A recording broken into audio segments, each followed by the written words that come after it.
Lumabas na, lumabas na, lumabas na ang bata.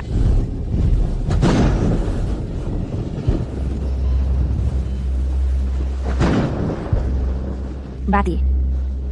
Binabati si Ginang Su ng isang magandang anak na babae.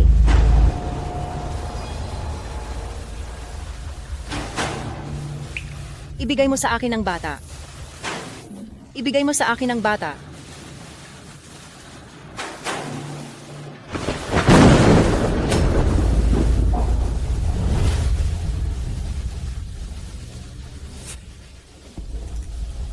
Bakit napakapangit nito? Bakit may pulang marka sa mukha niya? Dalian mo at ilabas siya para itapon. Itapon, itapon. Itapon.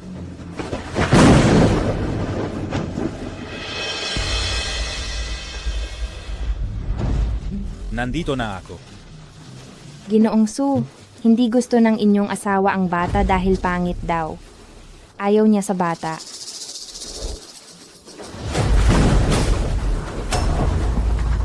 Bakit napakapanggit niya? Paano pa siya makakapag-asawa nito? Mas mabuti pang sakalin na lang ngayon. Kawawang bata.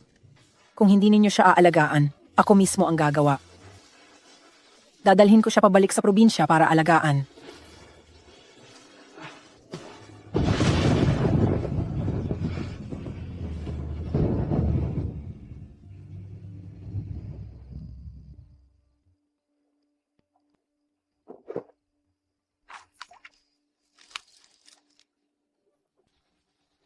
Hoy, magganap ka ang babae ngayon din. Nalagyan ng droga si CEO Xiao. Ngayon ay nakababad siya sa tubig.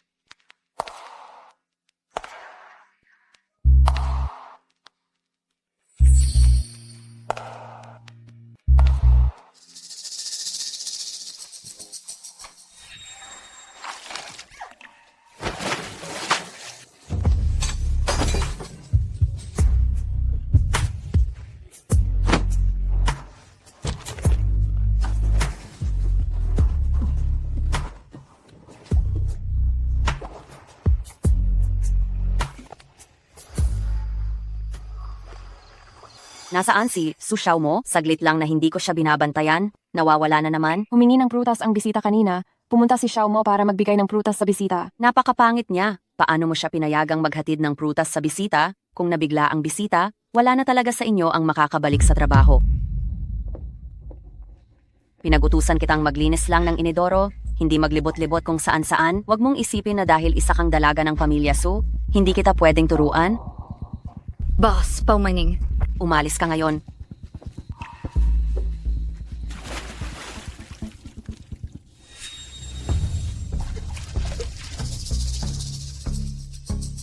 Siya pala ang dalaga ng pamilya Su.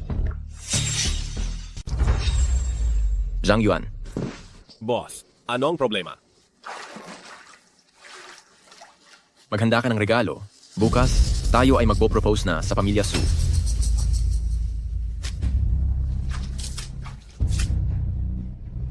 Ano? Ang CEO ng Xiao Group ay magpupropose sa aming pamilya? Mabuti, mabuti, mabuti. Aayusin ko kaagad na mag-ayos ng husto ang aking anak na babae. Ang galing! Xiao Li, kailan mo ba talaga nakilala ang CEO ng Xiao Group? Magpo-propose siya sa iyo. Ito ay isang dakilang karangalan. Boss Xiao, isang taong tulad niya, paano ko siya makikilala? Hindi mo siya kilala? Baka sa kapatid mo siya magpo-propose? Impossible yan. Napakapangit ng ate mo. Imposibleng magustuhan siya. Si Su Xiao mo, ang pangit na yan, ay kinamumuhian kahit ng aso. Kung hindi dahil sa pagiging malambot ng puso ng nanay mo noong una, matagal ko na siyang sinakal. Siya ang mantsa ng aming pamilya Su. Xiaoli, bumalik ka kaagad sa kwarto at mag-ayos. Siguradong magpo-propose lang sa iyo si Boss Xiao. Sina ha ha ha ha.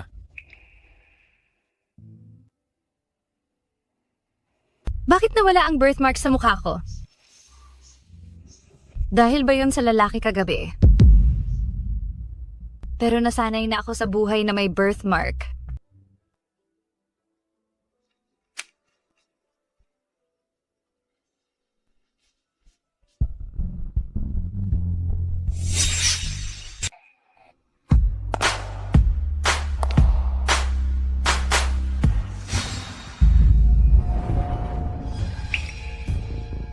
Wow, Lee. Ang ganda ng suot mo ngayon. Pangit, wag mo akong tawagin sa pangalan ko. Kahit na iisa ang nanay natin, magkaiba tayong itsura. At magkaiba rin ang kapalaran natin sa hinaharap. Walang lalaking gugustuhin ang isang pangit na babaeng tulad mo. Pero iba ako. Ikakasal na ako sa isang mayamang pamilya. Simula ngayon, hindi na kita kikilalaning ate.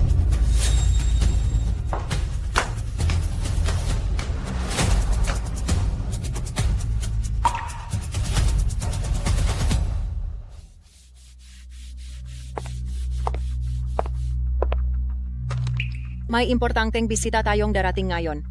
Kaya kailangang punasan at linisin ang bawat sulok. Hindi dapat magkaroon ng kahit isang alikabok.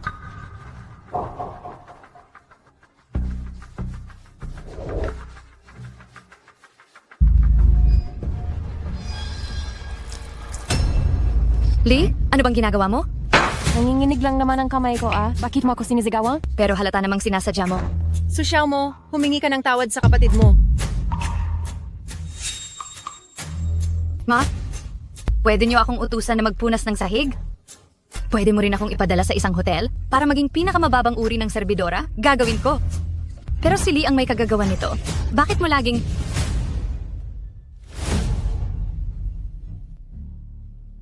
Nagpapalusot ka pa. Ikakasal na ang kapatid mo sa isang mayamang pamilya. Ikaw, pabigat ka lang sa amin. Kung hindi ka hihingi ng tawad sa kapatid mo ngayon, babalian kita ng binti. Ginoong Su, dumating na si Xiao Yanshen para mag-propose. Ibalik agad ang panganay na binibini sa kanyang silid. Kung wala akong pahintulot, huwag ninyo siyang palabasin. Bilisan niyo na. Ha? Bitawan niyo ako?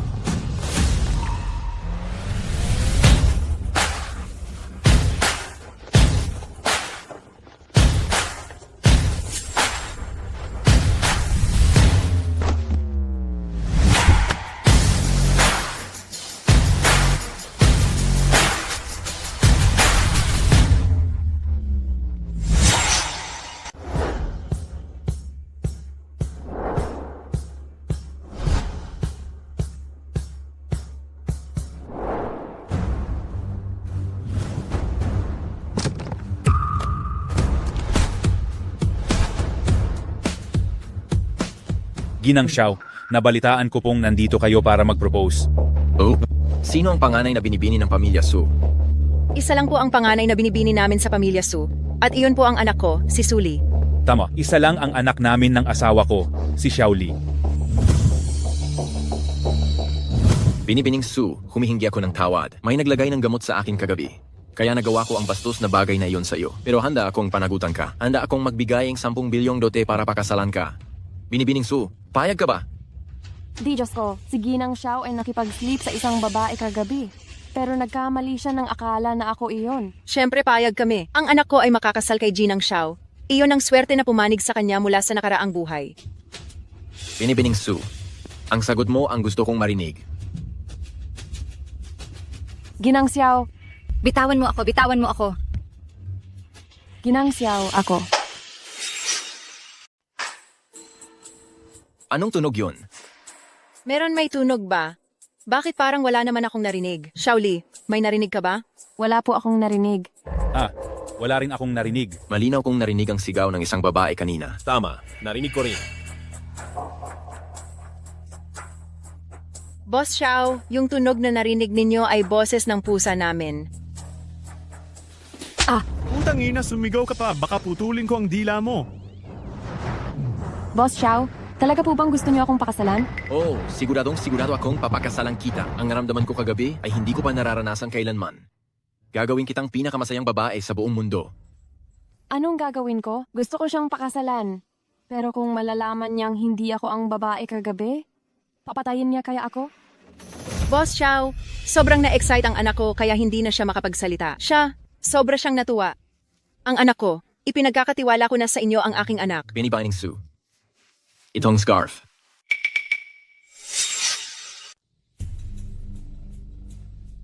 Ang scarf na ito ay akin. Mukhang napakamahal ng scarf na ito. Tiyak na ipinasadya ito para sa pamilya Xiao ng isang sikat na mamahaling brand.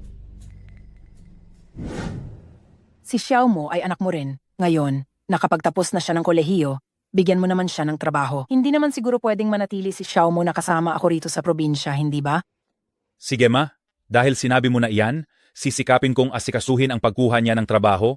Ganito, ihatid na agad ang panganay na binibini sa guest room para makapagpahinga. Tay, ako na po ang maghahatid kay ate. Sige, umalis na kayo. Tara na.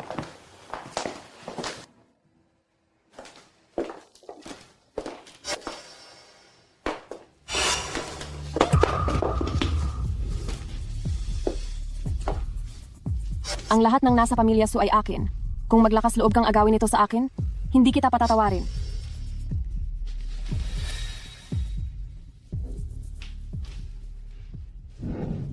CEO Xiao, ito ang scarf ko. Salamat sa pagbalik nito sa akin. Hindi ko inaasahan na ang babaeng hinahanap ni Xiao Yanchen ay si Su Xiao mo pala.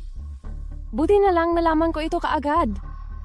Su Xiao mo, ikaw ay isinilang na walang silbi. Wala kang karapatang magpakasal sa isang mayamang pamilya. Ang taong hinahanap ko ay ikaw. Ay, napakaganda talaga nito. Ginoong Xiao, kung mapapangasawa po kayo ng anak ko, ang pamilya Su ay makikinabang din ng husto. Kung sino man ang hindi rerespeto sa pamilya Su, ako, si Xiao Yanchen, ang kanilang magiging kaaway. Ginoong Xiao, umupo po muna kayo. Hihiwaan ko po kayo ng mga sariwang prutas. Li, paano mo naman gagawin ang ganyang klaseng gawaing bahay? Ako na. Sasama na po ako sa inyo. Sige, tara na. Li, ano ang nangyari sa scarf na ito? Sa pagkakaalala ko, wala kang ganyang murang scarf. Ma, kay Su Xiao mo ang scarf na iyan. Si Su Xiao mo ang taong hinahanap ni Xiao Yanchen. Si Xiao Yanchen ay natulog kay Su Xiao mo kagabi? Nababaliw na ba si Xiao Yanchen? Napakapanggit ni Su Xiao mo. Sobrang gidesperado na siya. Hindi talaga nakita ni Xiao Yanchen ang mukha ni Su Xiao mo kagabi. Kung hindi, hindi niya sana kami nagkamalan. Kung gayon, anong gagawin natin? Kung tatawagin natin si Su Xiao mo, tiyak na matatakot niya si Ginoong Xiao. Napapangit niya talaga. Kung makikita ni Xiao Yanchen si Su Xiao mo, tiyak na magagalit siya dahil marumi si Su Xiao mo. At ibabaling niya sa pamilya Su ang galit niya. Tama, hindi siya dapat makita ni Su Xiao mo. Ma, kung papalitan ko si Su Xiao mo para magpakasal sa pamilya Xiao, mula ngayon, ang pamilya Su ay makakaranas ng walang katapusang karangalan at kayamanan. Aking mahal na anak, hindi ka nagkamali sa pag-aalaga sa iyo ni Mama. Boss Xiao, umupo ka. Halika. Nauuhaw ka, hindi ba? Halika.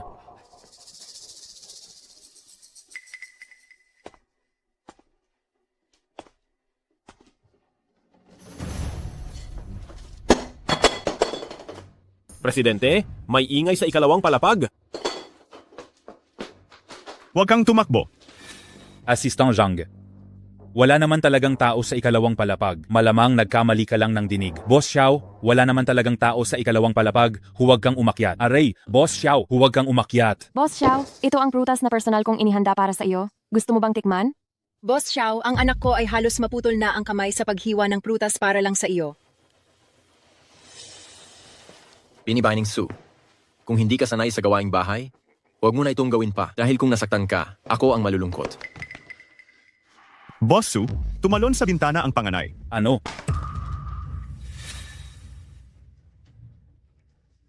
Sukay, Oh. hindi ba sinabi mong isa lang ang anak mong babae? Kung gayon, sino ang tumalon na panganay? Ginoong Xiao, tunay na mayroon lamang kaming isang dalaga. At iyon ay ang aking anak, na si Suli. Hindi kami nangangahas na lokohin ka, at hindi ka namin niloko. Kung ganoon, bakit sinabi? Nang bodyguard ninyo na tumalon sa bintana ang inyong dalaga? Tama, hindi mo talaga nagkamali ng dinig. Talagang sinabi ng aming bodyguard na tumalon ang dalaga. Naglalaro ba kayo sa akin? Wala kaming intensyon na paglaruan ka. Ang sinasabing aming bodyguard na dalaga ay hindi tao, kundi isang alagang aso. At ang pangalan nito ay Dalaga. Opo. Sobrang likot ng asong iyon. Natatakot si Madam na maabala ka. Kaya inutusan niya akong bantayan ng aso sa ikalawang palapag. At saka, ngayon lang, ang asong iyon ay tumalon mula sa bintana. May trabaho pa ako sa kumpanya. Babalik na lang ako sa ibang araw. CEO! Pakiramdam ko may problema sa pamilya Su. Tingnan mo ang kanilang bodyguard. Halos mamatay na sa takot kanina. May mali talaga sa sitwasyong ito. Imbestigahan mo nga. Ilan ba talaga ang anak ni Sukay? Ibig mo ba talagang sabihin, maliban kay Suli, si Sukay ay may iba pang anak? Oh, Kung may iba pa siyang anak, ano ang kabuluhan ng ginagawa niya? Ang makapag-asawa ang anak niya ng kasing laki mong tao, karangalan ito ng buong pamilya nila. kaya nga inuutusan kitang tingnan. Masusunod na masusunod po. Xiao mo, bakit ka sugatan? Ayos lang ako. Kailangan ko nang umalis kaagad? Kaagad. TG lang.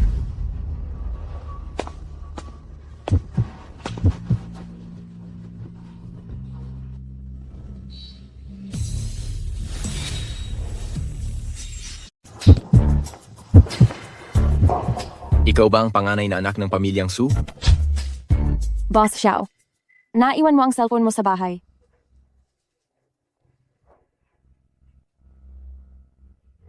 Boss Xiao, ito po ba ang cellphone ninyo? Oo, cellphone ko yan. Salamat sa iyo. Huwag po kayong mag-alala, ihatid ko na po kayo. Wag na, bumalik ka na sa loob. Sipo,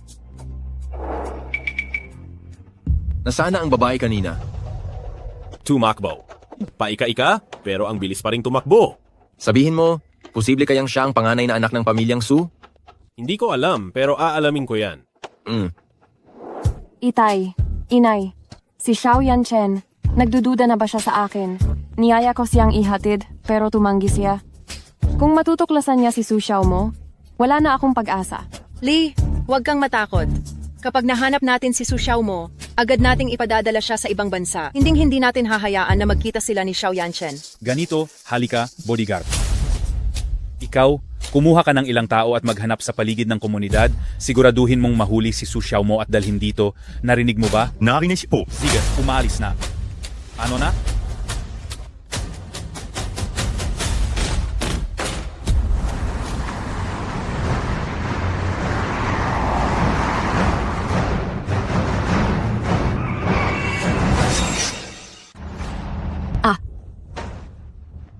Anong nangyari? Presidente, may nabangga po ako.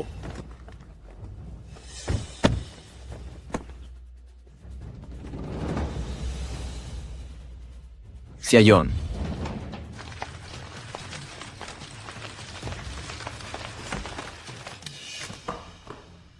Presidente, sigurado po ba kayo na siya yung babae kagabi?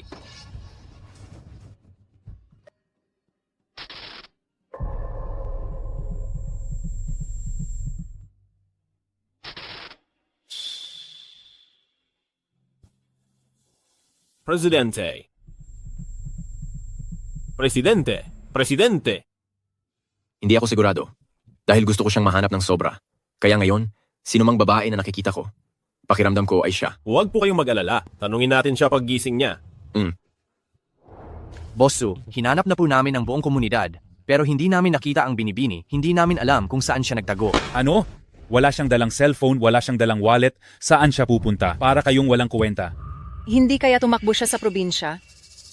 Ganito, magmaneho ka at hanapin siya sa probinsya. Anuman ang mangyari, ibalik mo siya rito. Hahanapin ko na po siya. Nasaan ako? Bakit ako nakahiga dito? Miss, gising na po kayo. Huwag po kayong gumalaw ng padalos-dalos. Tatawagin ko po ang doktor. Sige, alam ko na. Gising na siya. Doktor, ang sakit ng ulo ko. Anong tawag mo sa akin? Doktor? Hindi ka ba doktor? Hindi mo ako kilala? Hindi. Kung hindi ka doktor, bakit ka pumasok? Hindi mo man lang ako kilala? Si Xiao Yanchen, isa kang bobong babae. Ako ang dahilan ng sugat mo. Ikaw pala? Kaya pala nandito ako. Masamang tao ka. Gusto mo pang tumakas? Huwag kang tumakas. Huwag kang umalis. Kung hindi, ipapapulis kita. Doktor, tingnan niya si Agat. Malakas na malakas ang babaeng ito. Baka pwede na siyang lumabas. Talaga namang barumbadong babae. Sinaktan mo ako ng ganito. May gana ka pang pagsalitaan ako? Paano ko kukontakin ang pamilya mo? Sasabihin ko sa assistant ko na asikasuhin at pag-usapan ang tungkol sa bayad pinsala. Pamilya? Sino ang pamilya ko? Sino naman ako? Doktor, Nakalimutan ba niya ang kanyang alaala? Mataas ang posibilidad niyan. Agapan mo siyang gamutin. Boss Xiao, sa pagtalakay sa pagkawala ng alaala, wala kaming masyadong pamamaraan ng paggagamot, kailangan nating tingnan kung maaari siyang gumaling sa kalaunan. Bago pa man bumalik ang alaala niya, kailangan ko ba siyang alagaan? Alam ko na.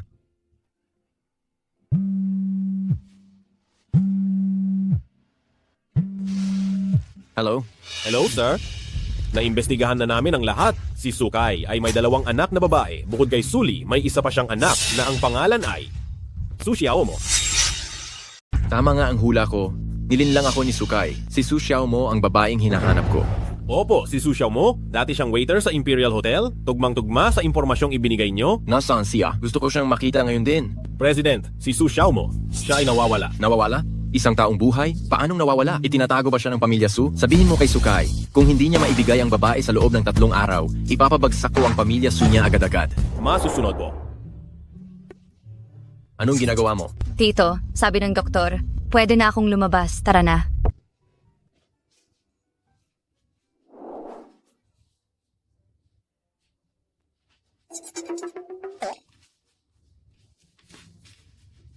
Pinag-iingatan kita. Huwag na huwag mo akong hawakan. May ginto ba ang katawan mo? Napakamahal. Kung hindi lang ako nahihilo, wala akong balak hawakan ng kahit sino. Ang maliit na masungit na babaeng ito, mas matindi pa talaga ang ugali kaysa sa akin. Dapat hanapin agad ang pamilya niya. At paalisin siya.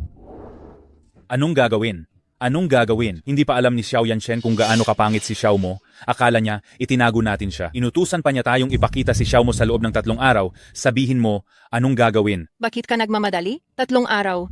Takot ka bang hindi natin siya kailanman makita? Pero paano kung hindi natin siya makita? Saan siya tatakbo? Wala siyang pera at wala siyang kakayahan? Takot ka pa rin bang hindi natin siya makita?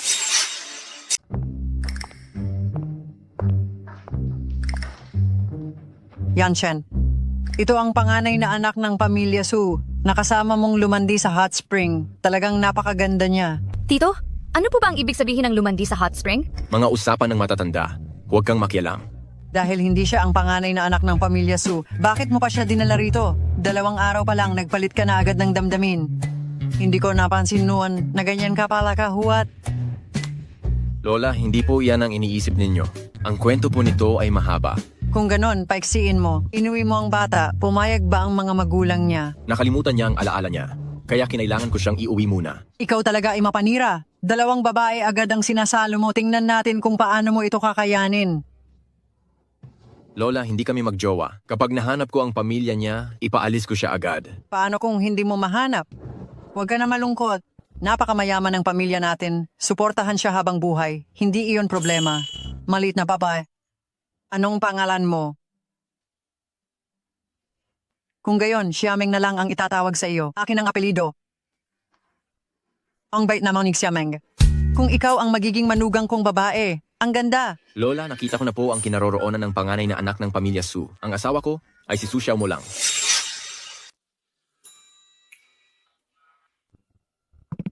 Tio, ang gwapo ninyo ngayon.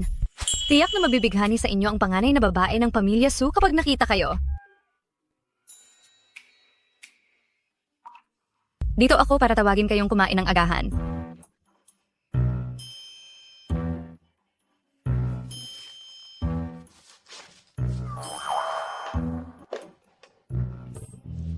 Ay, Tito, nasaan ang kurbata ninyo?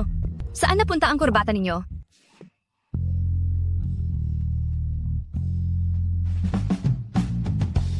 Tito, ang bango ninyo, anong brand ng pabango ang gamit ninyo? Walang hiya. Baka hindi ka makapag-asawa. Presidente, dumating na po at narito na ngayon ang mga tao mula sa pamilya Su. Sige. Papasukin mo na sila. Pamilya Su, dinala na ba si Xiaomo rito? Oo.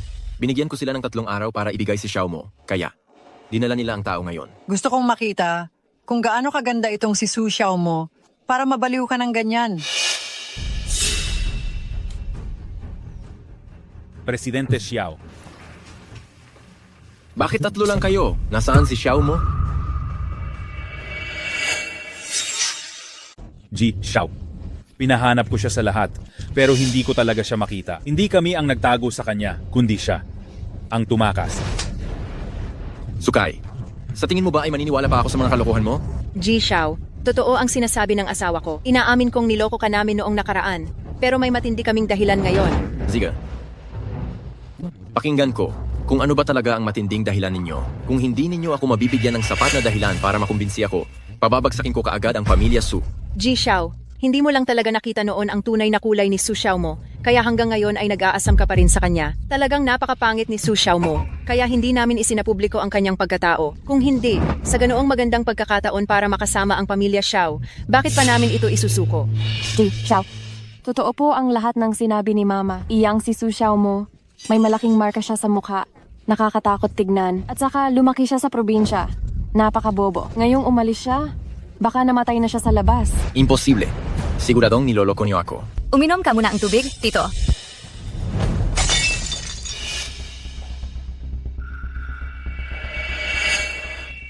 Ang babaeng ito,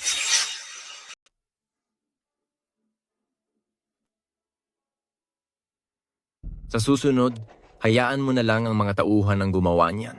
Ayos lang po, Tio. Hindi masakit. Boss Xiao, ang panganay kong anak na si Xiao mo ay hindi kasing ganda ng bunso kong anak na si Xiaoli. At sa totoo lang, hindi talaga namin mahanap ang panganay kong anak na si Xiao mo. Kahit pa mahanap namin siya at maibalik, hindi mo pa rin siya magugustuhan, hindi ba? Kung gayon, hayaang pakasalan kita ng bunso kong anak na si Xiaoli. Hindi kasing ganda ng Xiaomeng mo ang bunso mong anak. Madam, ang tinutukoy, Mang Xiaomeng, ay itong babaeng ito. Oh, ang babaeng pulot ng apo ko sa kalsada ay mas maganda pa kaysa sa bunso mong anak. Pulot sa kalsada. Ikaw, Xiaomeng ang pangalan mo. Tita, kilala mo pa ba ako? Ang boses ng babaeng ito ay kamukha ni Xiao mo pero mas maganda siya kaysa kay Xiao mo. Sukay, sinasabi ko sa inyo, kahit gaano pa kapangit si Xiao mo, aakuhin ko pa rin siya. Binibigyan ko kayo ng 1 buwan para ibigay na ninyo si Xiao mo. Gusto ko siyang makita na buhay o makita na patay. Kung hindi niyo siya mahanap, ang inyong pamilyang Su ay maaari na ring maglaho sa nangguwo. Ziga, dahil hindi naman pala pandiriin ni Boss Xiao si Xiao mo, susubukan ko siyang hanapin ng buong lakas. Umalis na kayo. Halika na.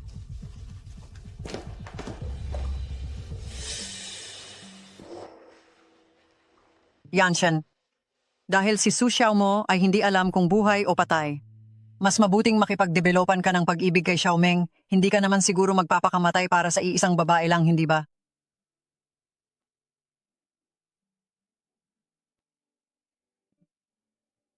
Hello, boss. Bakit? Nahanap na ba ang pamilya ni Meng? Wala namang nag-ulat ng nawawalang kamag-anak sa istasyon ng pulisya nitong mga nakaraang araw. Ay, si Xiameng, baka naman isa siyang ulila. Ipagpatuloy mo ang investigasyon para sa akin. Ziga. Lola, sa tingin ko, nakakaabala ako sa inyo dahil nakatira ako rito. Kaya, siguro, aalis na lang ako. Aalis ka na? Kung aalis ka, sasama ako. Hindi ako tulad ng ibang tao na walang pakiramdam.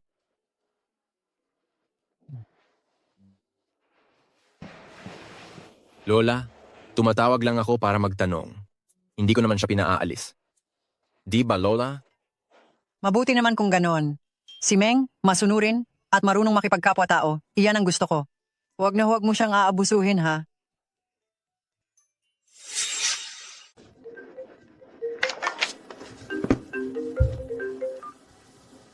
Hoy, Dr. Zhang, ano? Late-stage cancer. CT2, late-stage cancer pala. Di Diyos ko, bakit ang hirap ng buhay niya? Sigurado na ba kayo? Sigurado. Gusto niyo po bang ipagbigay alam sa lola ninyo? Tinataya po namin na may 6 na buwan na lang siyang natitira. Ziga, alam ko na. Tungkol sa bagay na ito, itago na lang muna natin sa kanya.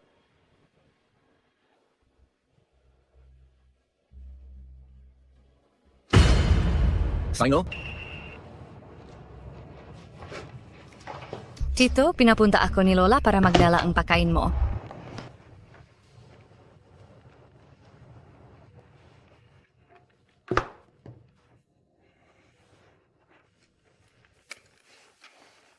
Hindi ba't? Late-stage cancer na si Tito? Bakit ang gana pa rin niyang kumain?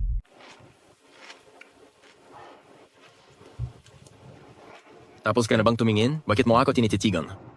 Ha? Sabi ni Lola, bantayan daw kitang kumain dahil baka mag-aksaya ka. Sa mundong ito, si Lola lang ang pinakamahalaga sa akin. Sayang lang, may late-stage cancer si Lola at hindi na siya magtatagal.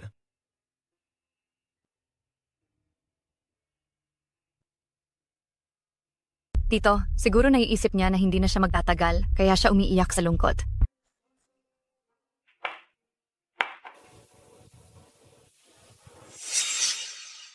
Bakit ka umiyak? Hindi naman kita sinigawan. Tito, huwag na huwag kang mag-alala, kahit na. Medyo naiinis ako sa'yo dati. Pero simula ngayon, hindi na ako maiinis sa iyo. Sa mga huling araw na ito, sasabayan kitang mabuti.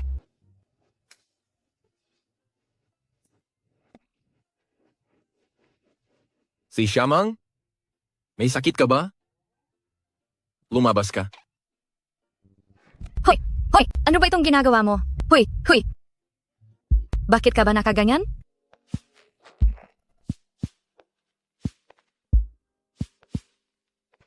Pangulo, gusto ko sanang sabihin sa inyo. Mauna na ako. Tigil!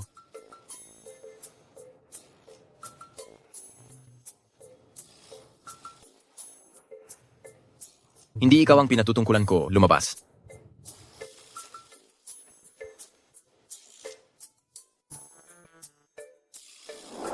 Pangulo, anong nangyayari dito? Ang bagay na ipinagawa ko sa iyo. Kumusta na ang investigasyon mo? Ito na nga po ang dapat kong sabihin sa inyo. Nagpadala ako ng tao para suriin ang lahat ng mga ampunan sa lungsod. Pero wala kaming nakitang kahit anong pahiwatig tungkol sa Xiameng na ito. Kung tutuusin, mahigit 1 linggo na siyang walang kontak sa pamilya niya. Pero wala talagang nagulat o nag-alerto sa pulisya tungkol sa pagkawala niya. Talagang kakatwa ang pagkatao niya. Sino ba talaga siya? Sa tingin ninyo ba?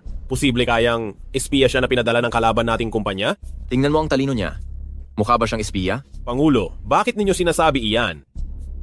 Mukha naman siyang matalino. Ay, teka, bakit may tubig diyan sa mesa ninyo?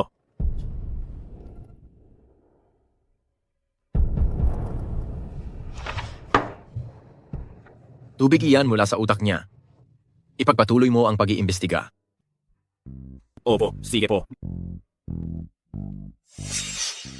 Ay, ang katawan ko, talagang lalong lumalala. Sa tingin ko, hindi na rin ito magtatagal. Ngunit si Yanchen, nag-iisa pa rin siya. Hindi ko alam kung bago ako mamatay, makikita ko pa ba siyang magkaroon ng pamilya. Lola, hindi ba't pinili ni Young Master ang panganay na anak ng pamilya Su? Ang panganay na anak ng pamilya Su na iyon, hindi ba siya nawawala? Hindi ko alam kung mahahanap pa siya. Sa tingin ko, si Xiaoming ay napakabait. Oo nga, si Xiaomeng ay masunurin at may pag-iintindi. Gusto ko rin siya. Sige. Paano kung hayaan natin silang magrelasyon bago pa man sila magpakasal? Si Yanchen ay isang responsableng lalaki. Sa oras na iyon, pananagutan niya si Xiaomeng. Lola, kung gagawin ninyo iyan, hindi po ba magagalit si Young Master? Malapit na akong mamatay, wala na akong pakialam kung magalit siya o hindi. Napakabait ni Xiaomeng. Magugustuhan niya rin ito sa bandang huli. Ang apo ko, kilala ko. Tama rin. Sige, bilisan mo. Kunin mo ang aking daughter Red Wine na iningatan ko ng 30 taon. Sipo. Lola, nakabalik na po ako. Xiaomeng, may gusto sana akong sabihin sa iyo. Huwag mong sabihin, Lola, na tungkol ito sa malalang sakit ni Kuya. Ay, kapag namatay na si Kuya, ang malaking mansyon na ito, kami na lang ni Lola ang titira. Xiaomeng, may nangyari sa pamilya namin. Sa tingin ko hindi na magtatagal. Kami ni Yanchen ay magpapaalam na sa isa't isa. Talaga, malapit nang mamatay si Kuya. Lola, huwag po kayong mag-alala, kasama niyo pa rin ako. Tama, kasama ko pa rin kayo. Xiaomeng, may isang kahilingan ng Lola. Hindi ko alam kung matutulungan mo akong tuparin ito. Lola, huwag po kayong mag-alala. Anumang kahilingan niyo ay tutulungan ko kayong tuparin. Sana ay maging magkasama kayo ni Yanchen. At kung makakapag-anak kayo, iyon ay mas maganda. Si Tito ang tanging tagapagmana ng pamilya Xiao. At malapit na siyang mawala sa mundong ito. Kung hindi siya magmamadaling magkaanak, mapuputol ang linya ng pamilya Xiao. Xiaomeng, ang bagay na ito, hindi ba't nakakahiya sa iyo kung hindi ka papayag? Lola, napakabait niyo sa akin? Para na kayong sarili kong lola? Siyempre, gusto ko kayong tulungan sa bagay na ito. Maraming salamat sa iyo. Kami ni Yanchen, hinding-hindi ka namin pababayaan.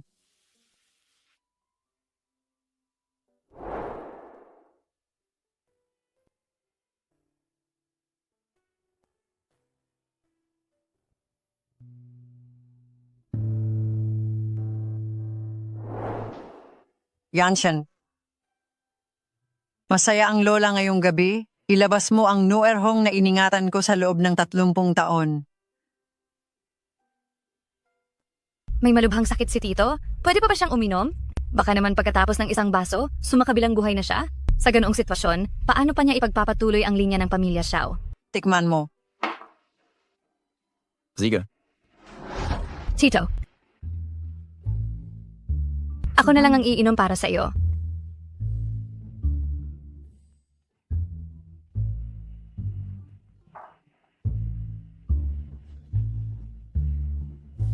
Yanshan, tingnan mo, napakahusay ni Xiaomeng. Uminom ka rin ng isang baso.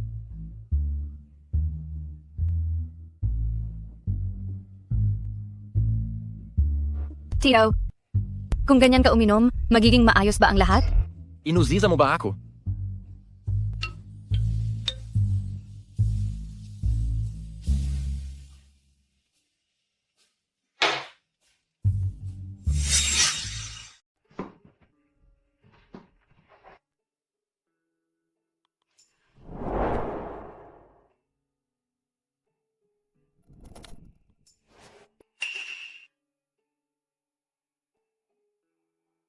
Xiao Mo?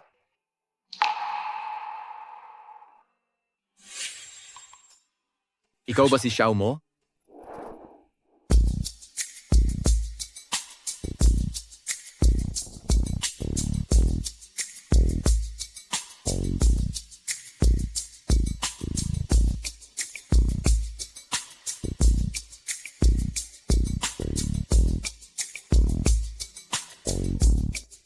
Hindi ako makapaniwala na ipinagkamali ako ng matandang lalaki sa ibang babae.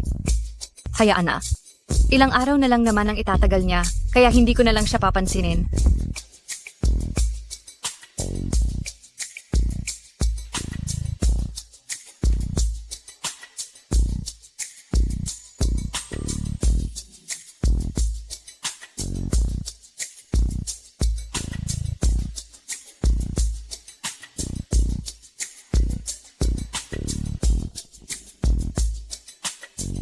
Ito rin ang lugar na kinagat ni Xiao Mo noong nakaraan.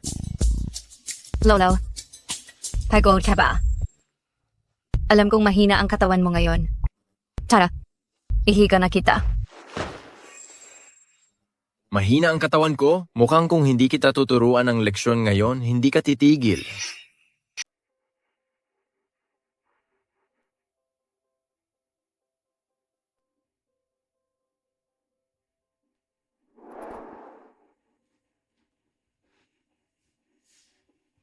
Ang sakit.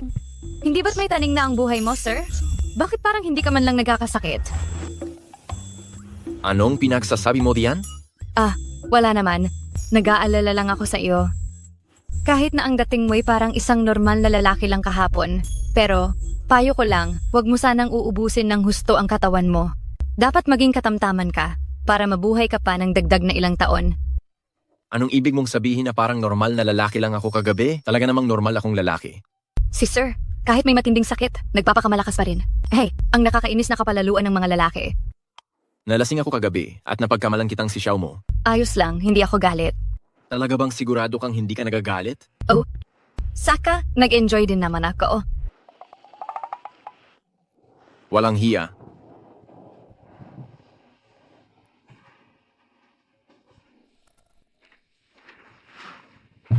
Yan, Chen, parang napakaliwanag ng mukha mo. Mukhang mahimbing ang tulog mo kagabi, ano? Lola, ang alak na iyon may problema ba? Ano naman ang magiging problema sa alak? Hindi mo lang kayang kontrolin ang sarili mo at ginawa mo ang ganoong bagay kay Xiaomeng. Paano mo isisisi sa alak? Yanshan, samahan mo si Xiaomeng sa trabaho mamaya. Hindi naman siya pwedeng magstay lang dito para samahan ako. Kailangan niyang matuto ng kakayahan. Kung hindi, paano siya mabubuhay sa huli? Lola, Ayan na, iyon lang ang maliit at simpleng hiling ko. Hindi mo pa kayang pagbigyan. Hindi ko naman sinabing pakasalan mo siya. Ziga, isama ko na siya sa trabaho.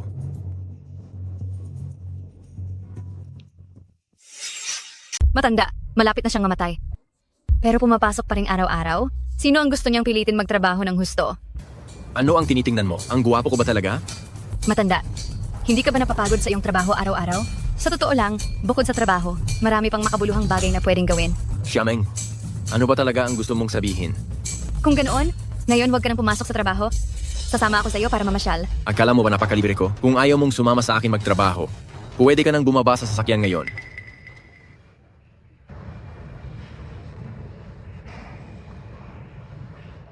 Sige, ngayon lang ito. Huwag na itong mauulit. Gusto ko lang na mag-relax ka. Hindi naman ako ang naghahangad na maglibang. Huwag ka nang masyadong magdahilan, may sarili akong matibay na pagpapasya.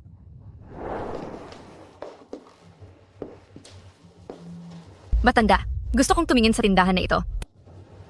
Sige, pumasok ko. Sasagutin ko lang ang tawag. Hindi ba yan ang babaeng kinuha ni Xiao Yanchen sa kalsada? Bakit siya nag-iisa lang na namamasyal diyan? Sa tabi niya, walang kahit isang bodyguard. Katulong lang siguro yan. Tara na. Ma, itong damit na ito, bagay siguro kay tatay, ano? Ako ang unang nakakita nito, ibalik mo sa akin. Ikaw na maliit na katulong. Alam mo ba kung magkano ang damit na ito? Hindi mo yan kayang bilhin. Hindi mahalaga kung magkano ang presyo nito. Ako ang nauna kong nakita. Ibigay mo sa akin. Ang damit na ito ay 38,000 piso. Kung hindi mo kaya, huwag mo nang tingnan. Baka madumihan mo pa ito. Kaya mo ba itong bayaran? Ang damit na ito, biblehin ko na. Teka muna. 38,000 piso lang naman, hindi ba iyon?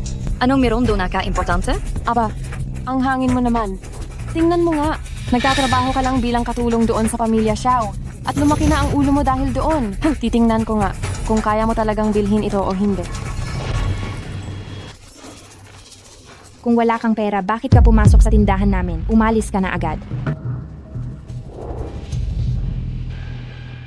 Ang petsa ng paglagda ng kontrata sa kumpanya ng Wanyu. Ipagpaliban muna natin. May kailangan pa akong gawin ngayon. Bababa ko na. Gino, pasensya na po. Gusto ko lang sanang palayasin ang pulubing ito na may 2 piso lang sa bulsa. Palayasin, hindi ko inaasahan iyon. Na nabangga ko kayo. Tito, kanina. Gusto sana kitang bilhan ng damit. Pero 2 piso lang pala ang nasa akin.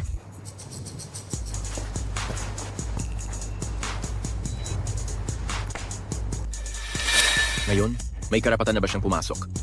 Ginoo, lilinisin ko na po ang mga customer sa tindahan.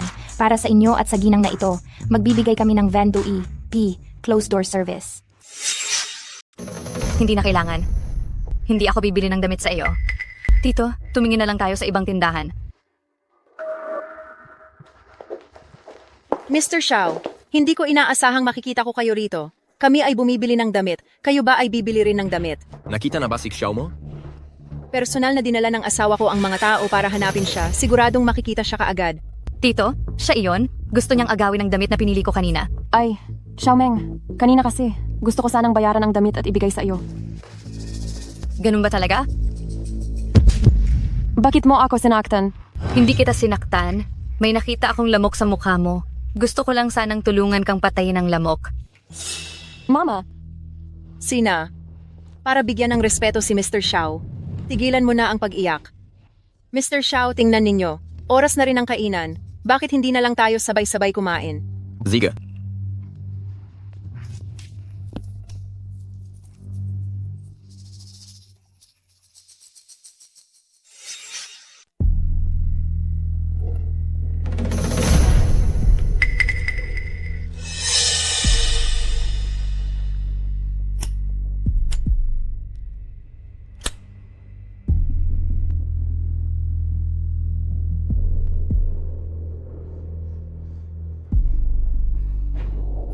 Xiaoli, ipaplansya ko ang damit mo.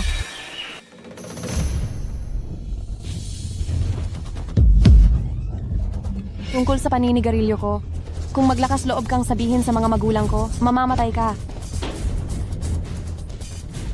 Abraso ni Su Xiao mo. Mayroon din siyang eksaktong parehong peklat. Ito ay gawa ng upos ng sigarilyo ko. Baka, siya si Su Xiao mo?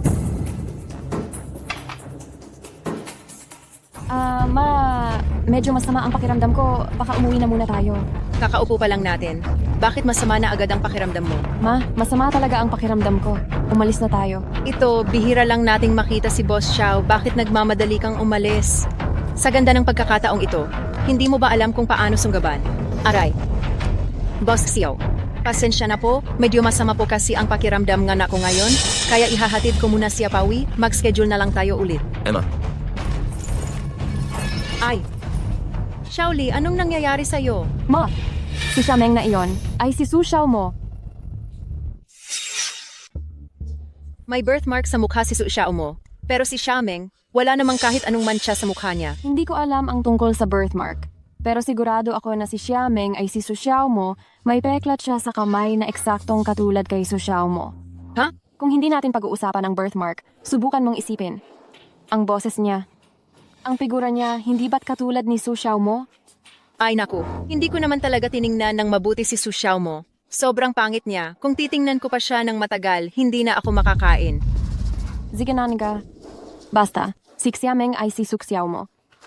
Mama, anong gagawin natin ngayon? Bakit ka natataranta? Kung titingnan mo ang kalagayan niya ngayon, malamang, nag-amnesia lang siya. Pero, sinabi ni Xiao Yanchen na ibigay natin sa kanya si Su Xiaomo sa loob ng 1 buwan. Pagdating ng panahon, sasabihin ba natin sa kanya ang totoo? Nakalimutan mo na ba ang sampal ni Xiameng sa iyo kanina? Dahil sinusuportahan siya ni Xiao Yanchen, kaya naglakas loob siyang maging sobrang kayabang. Kung malalaman ni Xiao Yanchen na siya si Su Xiaomo, tiyak na papakasalan siya ni Xiao Yanchen. Kung mapapakasalan niya si Xiao Yanchen, tayo ang unang babalikan niya. Umuwi muna tayo. Ang bagay na ito, kailangan nating pagplanuhan ng mabuti. Tara na.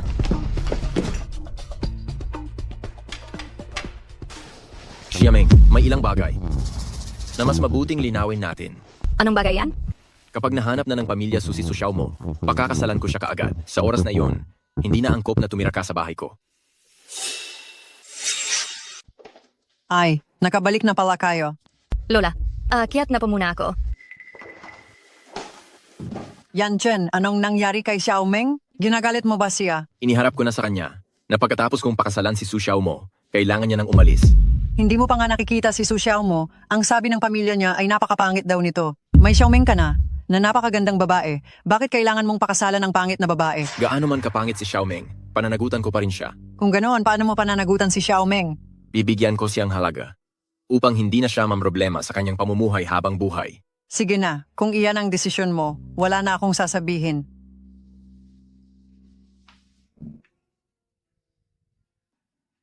Tito, alis na ako. Mula ngayon, hindi ko naguguluhin ang buhay mo. Sana masaya ka. Ay, Yanchen, tingnan mo ito. Iniwan ako ni Xiaomeng ng sulat. Sabi niya umalis na raw siya. Pinapalis ko siya, pero hindi ko sinabing ngayon na siya aalis. Hindi ko pa siya nabibigyan ng pera. Aray ko. Ano nang gagawin natin ngayon? Wala namang pera si Xiaomeng. Paano siya mabubuhay? Ikaw ang may kasalanan yan. Ikaw ang nagpaalis sa kanya. Su Xiaomo, nagbalik loob ka pa? Pumasok na tayo. Madam Young Master, nandito na ang pamilya Su. Lola, siguradong nahanap na nila si Su Xiaomo. Papasukin na ninyo sila agad. Gusto kong makita gaano ba talaga kapangit itong si Su Xiaomo.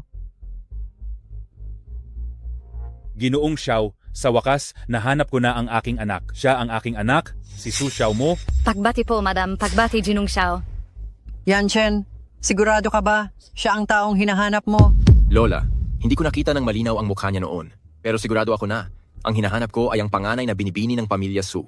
Siya ang panganay na binibini ng aming pamilya Su, Xiaomo. Kung ganoon, tama nga, siya ang taong hinahanap ko. Ginoong Xiao, tungkol sa kasunduan ng kasal na sinabi ninyo dati, hindi ko alam kung balido pa ba iyon. Ayos lang po kung magbago ang isip ninyo. Dahil sa sitwasyon ng aking anak, hindi na namin inaasahan na makakapag-asawa pa siya ng mayaman. Dahil sinabi kong pakakasalan ko siya, hindi ako magsisisi. Haha, mabuti. Hindi ko inakala na si Ginoong Xiao ay ganoon ka mapagkakatiwalaan. Hinahangaan ko talaga kayo. Ay, oo nga pala, kailan kaya talaga magaganap ang kasal para ang pamilya Su makapaghanda ng mas maaga? Pagkatapos ng 2 linggo. Hahaha, Meng. Ang ganda at kinis ng balat mo. Sayang ka naman kung magiging waitress ka lang. Bibigyan kita ng 5,000 bawat buwan, bakit hindi na lang kita gawing kabit ko? Boss, wag po kayong ganyan. Kayo kung gagawin niyo ulit yan? Hindi na ako magpapabat. Xiamang, anong ginagawa mo? Mahal, nilalandi ako nitong babae. Sabi niya masyado siyang napapagod sa trabaho. At gusto niya akong maging sugar daddy niya. Ayaw ko, kaya tinakot niya ako gamit ang gunting. Ikaw, Sino ang tinatakot mo ng kutsilyo? Hindi mo ako basta-basta kayang takutin. Nangangahas ka pa talagang mangakit sa aking asawa. Gusto mo na bang mamatay? Su Xiaomo, kung hindi ka lang pinoprotektahan ng lola mo, matagal na kitang sinakal hanggang mamatay. Simula bukas, pupunta ka sa hotel para magtrabaho bilang back office service staff. Tandaan mo, huwag mong sabing ikaw ay ang dalaga ng pamilya Su. Ang pamilya Su, hindi pwedeng mapahiya dahil sa iyo.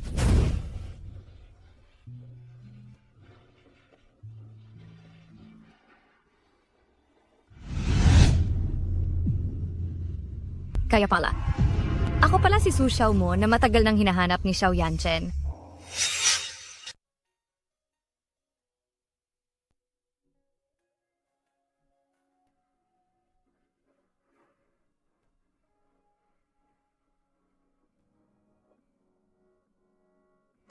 Kahit si Xiaozong ay pinakasalan ang ganyang kapangit na babae, meron ba siyang pangit na fetish?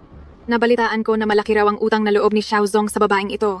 Kaya pinakasalan niya ito para magbayad ng utang na loob. Kung hindi dahil sa pakikipag-ugnayang ito sa pamilya Xiao, hindi ko man lang alam na may dalawang dalaga pala ang pamilya Su. Sobrang pangit talaga ng panganay na anak na ito ng pamilya Su.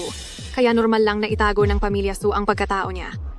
Mahal, sa proteksyon ng pamilya Xiao, ngayon, ang pamilya Su natin, ay pwede nang maghari-harian sa Longcheng. Ay naku, talagang hindi ko inasahan na ang bruhang Su Xiaomo na iyon ay makukuha ang pabor ni Xiaozong.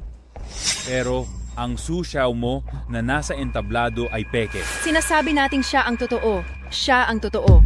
Kahit pa dumating ang totoong Su Xiaomo, anong magagawa niya? Ginoo, handa ka bang pakasalan si Ginang Su Xiaomo kahit sa kahirapan man o kasaganahan, kahit sa karamdaman man o kapahamakan? Iibigin mo siya magpakailanman, rerespetuhin at papahalagahan siya hanggang sa dulo ng buhay. Opo. Hindi ako pumapayag sa kasalang ito.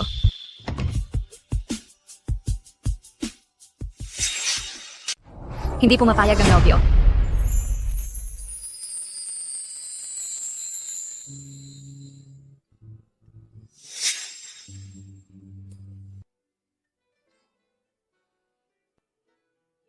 Nakakakilig. May babaeng dumating para manggulo sa kasal. Sino ang walang takot na mga hasirain ang kasalan ng pamilya Xiao? Bakit nandito si Su Xiaomo? Baka bumalik na ang alaala niya. Mahal, ano ang dapat nating gawin? Huwag nating hahayaan na sirain niya ang kasal. Kung makikilala niya si Xiao Yanchen, wala na tayong mapapala. Huwag kang mag-alala. Huwag kang mag-alala. Hindi naman siguro makikinig si Xiao Yanchen sa kanya. Tingnan muna natin. Xiaomeng, umalis ka nang walang paalam. Nawala ka ng kalahating buwan. Ngayon naman sinisira mo ang kasal ko. Ano pa talaga ang gusto mong mangyari sa lahat ng ito? Tito, hindi ka pwedeng magpakasal. Bakit? Kung hindi ko siya pakakasalan? Ikaw ba talaga ang papakasalan ko?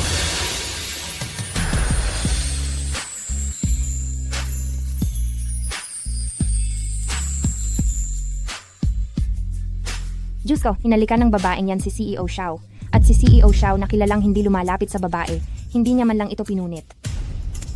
Ang mukha ng nobya, nag-iba na ang kulay. Tito, ang babaeng yan ay hindi talaga si Su Xiaomo, peke siya. Anong sabi mo? Hindi siya si Su Xiaomo? Oo, hindi siya. CEO Xiao, huwag kang maniwala sa mga pinagsasabi ni Xiameng. Anak ko siya. Hindi ko ba siya makikilala? Ang pamilya Su, ang ipapakasal namin sa iyo, ay walang duda na si Su Xiaomo, ang panganay na binibini ng pamilya Su. Yanchen, ako talaga si Xiaomo. Pero itong babaeng dito, sino siya? Wala kang pakialam kung sino ako, basta hindi ikaw si Su Xiaomo. Ang babaeng papakasalan ni Tito ay si Su Xiaomo, hindi ikaw. Bakit mo nasabing hindi ako si Su Xiaomo? Dahil kaya kong ibunyag ang totoong mukha mo. Mahal, pigilan mo siya kaagad. Kapag nalaman ni Mr. Xiao na niloloko natin siya, tapos na ang pamilya Su. Ano ang kinatatakutan mo? Ako ang pinuno ng pamilya Su? Kung sino ang sabihin kong anak ko, siya ang anak ko. Xiameng, sabi mo may ebidensya ka na hindi siya si Su Xiaomo. Nasaan ang ebidensya? Tito, hindi ba sinabi sa'yo ng pamilya Su na ang panganay na binibini ng pamilya Su ay may pangit na birthmark sa mukha? Oh. May birthmark ako sa mukha? Bulag ka ba at hindi mo nakikita? Xiameng, sa tingin ko gustong-gusto mo si Mr. Xiao. Nabaliw ka na ba siguro? Pero napakalungkot. Hindi ka mahal ni Mr. Xiao. Mga gwardya, mabilis na paalisin ang babaeng ito na gumagawa ng kaguluhan sa entablado. Palabasin siya. Kung maaantala ninyo ang tamang oras ng kasal, ingatan ninyo ang inyong mga ulo. Sandali.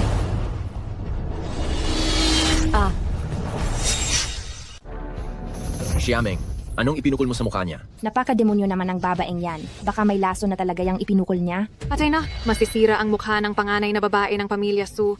Itong kasal, sa tingin ko'y hindi na matutuloy. Xiameng, napakalakas ng loob mong gawin ito mang-api sa anak ko. Mukhang, kung hindi kita tuturuan ng leksyon, ibig sabihin, wala kang paggalang sa akin, hindi ba? Huwag kayong mag-alala. Ang mga bagay na labag sa batas, hindi ko gagawin. Ang ipinukol ko sa mukha niya ay makeup remover. Simula nang ipanganak ang panganay na babae ng pamilya Sumayroon na siyang pangit na birthmark sa mukha.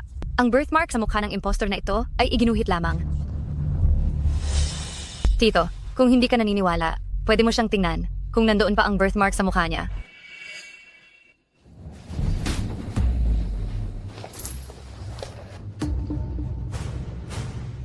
Kumuha kayo kaagad ng mga tao, ang lahat ng tao sa pamilya Su, at itong manloloko na nagpapanggap bilang panganay na babae ng pamilya Su, ikulong silang lahat. Boss Xiao, pakiusap. Maawa ka sa akin.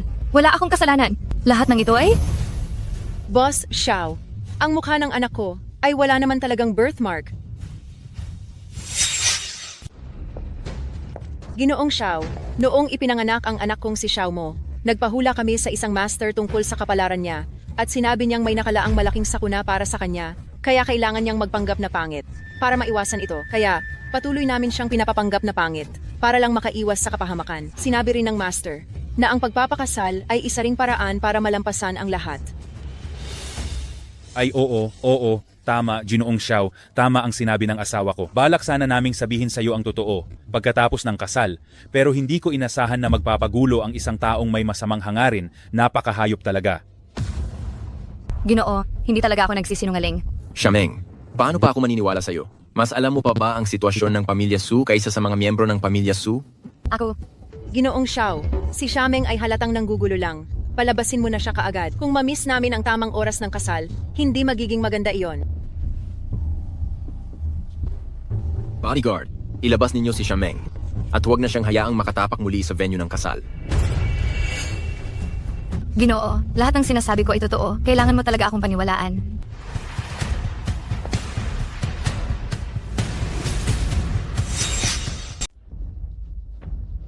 Nabalitaan kong kasal daw ng aking apo na si Su Xiaomo ngayon. Kaya itong matanda, kusang dumalo.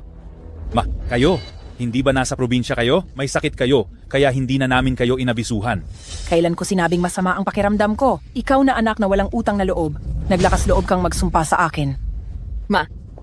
Nasa probinsya po kayo sa lahat ng oras at hindi nyo gusto sa syudad. Kaya naman, hindi na namin kayo sinabihan. Nagsasabi ka pa rin ng mga palusot. Sa tingin ko, hindi nyo talaga ako iginagalang. Itaas nyo ang regalo ko sa kasal para kay Xiaomo.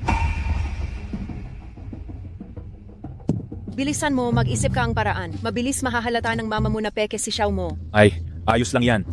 Babantayan ni Mama ang sitwasyon. Hindi niya tayo ibubunyag sa pagkakataong ito. Kung ibunyag niya tayo, tuluyan ng masisira ang pamilya Su. Sino ka? Hindi ikaw si Xiaomo. Hindi ba sinabi na ang ikakasal na babae ay si Xiaomo? Ginang Su, sinasabi mo. Hindi siya si Xiaomo? Siya. Siyempre, hindi siya si Xiaomo. Ang itsura ni Xiaomo, hindi ko ba makikilala? Sukay, napakatapang mo. Naglakas loob kang gumamit ng peke para ipalit kay Xiaomo. Mukhang gusto mo nang mapahamak. May tao ba riyan? Dakpin sina Sukay at ang kanyang asawa para sa akin. Ginong Xiao, ang biyanan ko ay masyado ng matanda at nalilito. Huwag mo sanang paniwalaan ang sinasabi niya. Bitawan mo ako. Tapos na. Bitawan mo ako. Bitawan mo ako. Gintong damit pang kasal. Balita ko mahirap daw gawin ang gintong damit pangkasal na ito. Noong nakaraang taon, ang pinakamayamang tao sa hilagang bansa, ikinasal ang kanyang anak na babae. Pero hindi sila nakabili nito.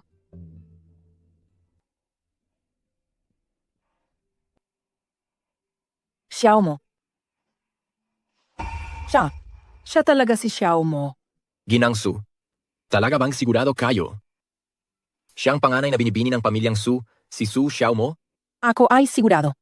Sa nakalipas na 20 taon, niloko ako ng pamilyang Su at ininsulto ako. At ikinahiya ako.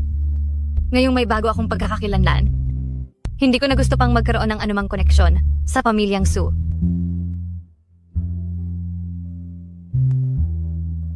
Ginang Su? Hindi ako si Su Xiaomo. Mali ang tao na kinilala ninyo. Ikaw si Xiaomo? Ginang Su. Ako po si Xiameng. Ay, Xiameng. Maganda ang pangalan na iyan. Nagkamali ako ng pagkakakilala. Basta masaya ka sa buhay mo, mas mahalaga pa iyon kaysa sa kung ano paman. Lola, pasensya na po. Kailangan ko lang umalis sa pamilya Su para makapagsimula ng bagong buhay. Jameng, talaga bang matitiis mong makita na maghirap ang pamilya Su? Ganito nakatanda si Lola. Talaga bang matitiis mong makita siyang malungkot ng ganito? Tito, may pagkakamali ang pamilya Su at hindi na sila mapapatawad. Ngunit, nakikiusap ako sa iyo na patawarin mo na ang pamilya Su dahil ang matandang ginang Su ay may kabutihan sa akin. Ginoong Xiao, nagkamali po talaga ako. Ang apo kong si Xiao mo, patay na po siya. Dahil sa matinding kalungkutan, napagkamalan ko si Xiaomeng na si Xiao mo, mabait na bata si Xiaomeng. Sana sa hinaharap ay alagaan mo siya ng mabuti. Ginang Su, sabi niyo, patay na si Xiao mo. Opo. Si Xiao mo, patay na.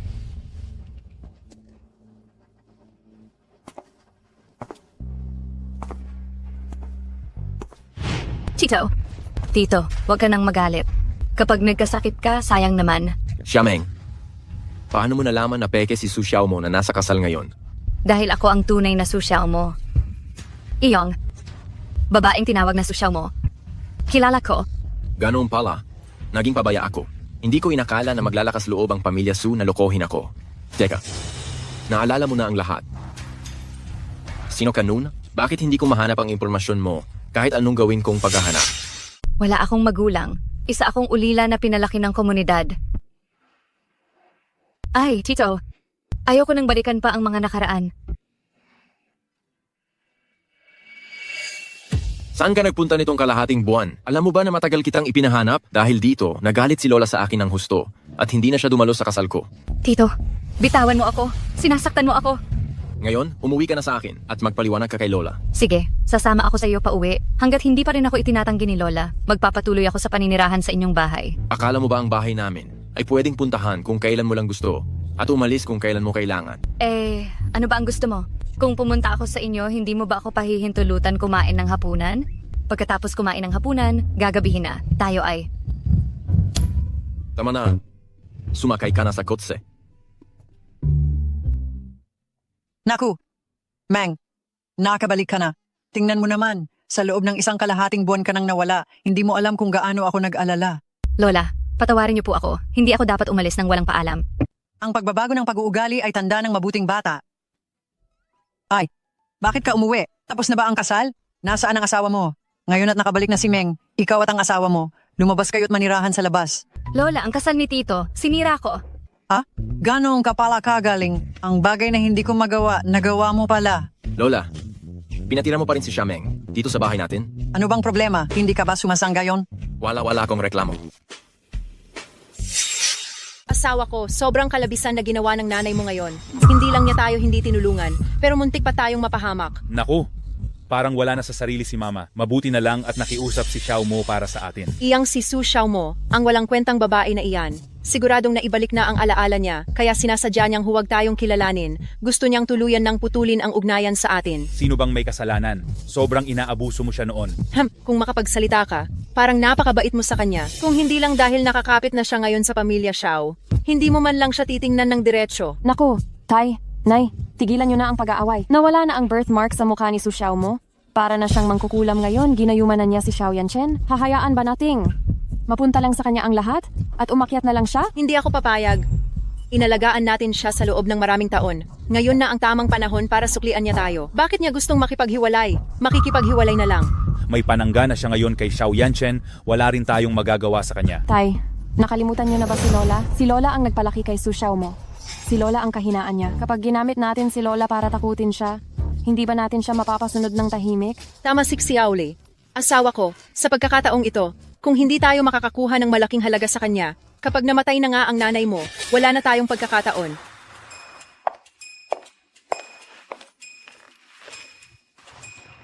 Tito, ano po ba ang maaari kong gawin? Marunong ka bang magtimpla ng kape?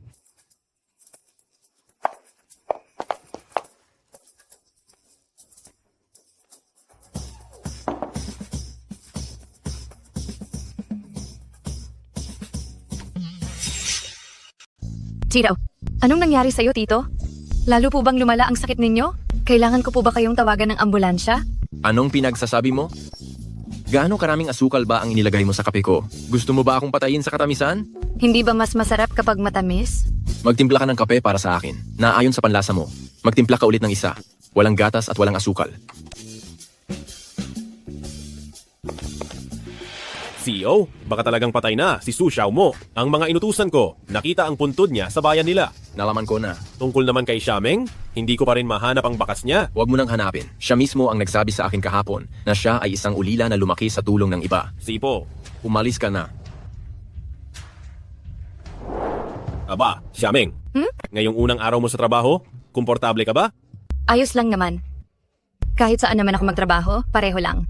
Ang ganda ng pananaw mo. Teka, ano ang trabaho mo dati? Dati, naghahanda rin ako ng tsaa at tubig. Pero ngayon, nasa Xiao Corporation ka at naghahanda ka ng tsaa at tubig mismo para sa CEO, kaya ibang-iba na ang kahulugan niyan. Sino ba naman talaga ang hindi nakakaalam na ang benepisyo at sweldo sa Xiao Corporation ay ilan sa pinakamataas sa buong bansa? Assistant Zhang, sabihin mo nga, kung sakaling mamatay ang CEO, magtatrabaho pa rin ba tayo dito?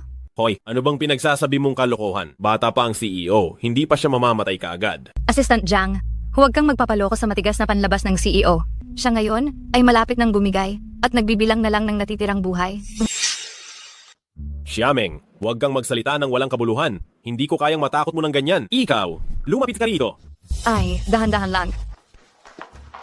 Xiameng, ang sabi mo ba kanina ay papatapos na ang buhay ng CEO? Anong ibig mong sabihin? Hindi ba niya nabanggit ang late-stage cancer? Nagulat ako. Late stage cancer? Hindi ko alam. Nangyari ang year-end check-up, okay naman siya. Paano biglang naging late stage cancer? Narinig ko lang iyon nang hindi sinasadya habang may kausap siya sa telepono. Siguro, natatakot siyang malungkot ang lahat kaya sadyang tinago niya. Kung ganoon, bakit mo pa siya pinaiinom ng kape? Palitan mo ang gatas. Gusto ko lang siyang bigyan ng pagkakataon bago siya mamatay. Na masulit ang lahat hanggat maaari. May punto ka riyan. Ang late stage cancer, karamihan ay wala ng lunas. Sige, dalhin mo na sa kanya. Assistant Zhang, sa totoo lang, kasing lungkot mo ako noong nakaraang buwan. Gusto kong umiyak sa tuwing nakikita ko siya. Ngunit ngayon, nakarecover na ako. Paano ka naka-adjust? Isipin mo, kahit na mamatay siya ng mas maaga kaysa sa atin, mas marami naman siyang naipundar kaysa sa atin. Sa tingin ko, kahit mamatay siya ngayon, wala na siyang pagsisisihan. Kailangan kong magpunta sa banyo para lang magpalamig muna.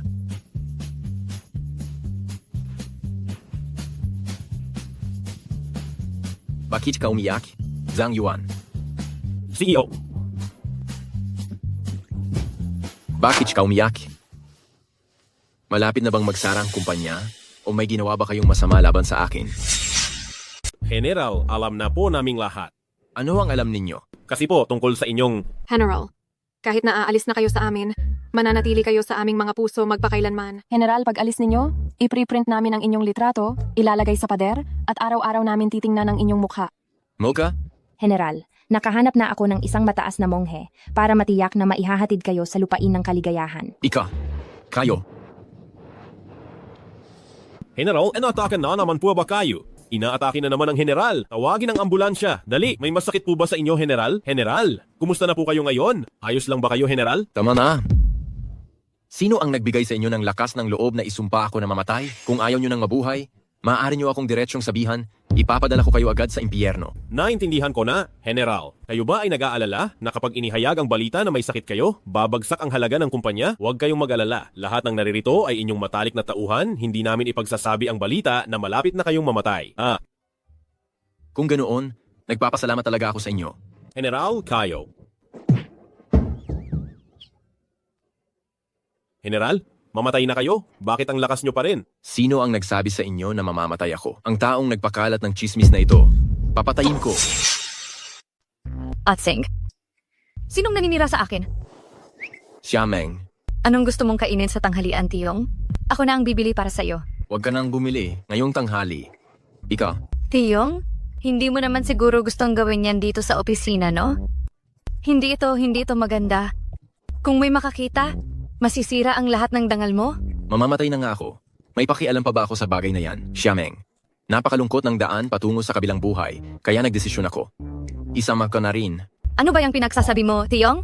Ayoko ngang maging kasama mo sa kamatayan. Huwag kang mag-alala. Kapag namatay ka, wala ka nang mararamdaman, hindi ka na malulungkot. Xiameng, halika. Lumapit ka. Kailangan kong kalugin yung ulo mo. Tiyak na may tubig sa loob niyan. Kung manlalait ka, diretsuhin mo, Tiyong. Bakit ka pa nagpapaligoy-ligoy? Sa unang araw mo pa lang sa trabaho, ipinakalat mo nang mamamatay na ako sa kumpanya. Ganun mo ba kagustong mamatay ako? Hindi ko ipinapakalat ang maling balita tungkol sa iyo. Nasa late stage ka na ng cancer. Kaya hindi ba parang mamamatay ka na? Saan mo naman narinig na may late-stage cancer ako? Kung hindi mo maipapaliwanag sa akin yan ngayon, huwag ka nang umasang makakalabas sa opisina ko. Nasa labas lang ng opisina mo. Narinig ko noong huli akong naghatid ng pagkain. Hindi ako ang may late-stage cancer, lola ko. Ha? Anong klaseng ekspresyon yan? Hindi ako mamamatay. Dismayado ka ba? Hindi. Ayokong mamatay si Lola.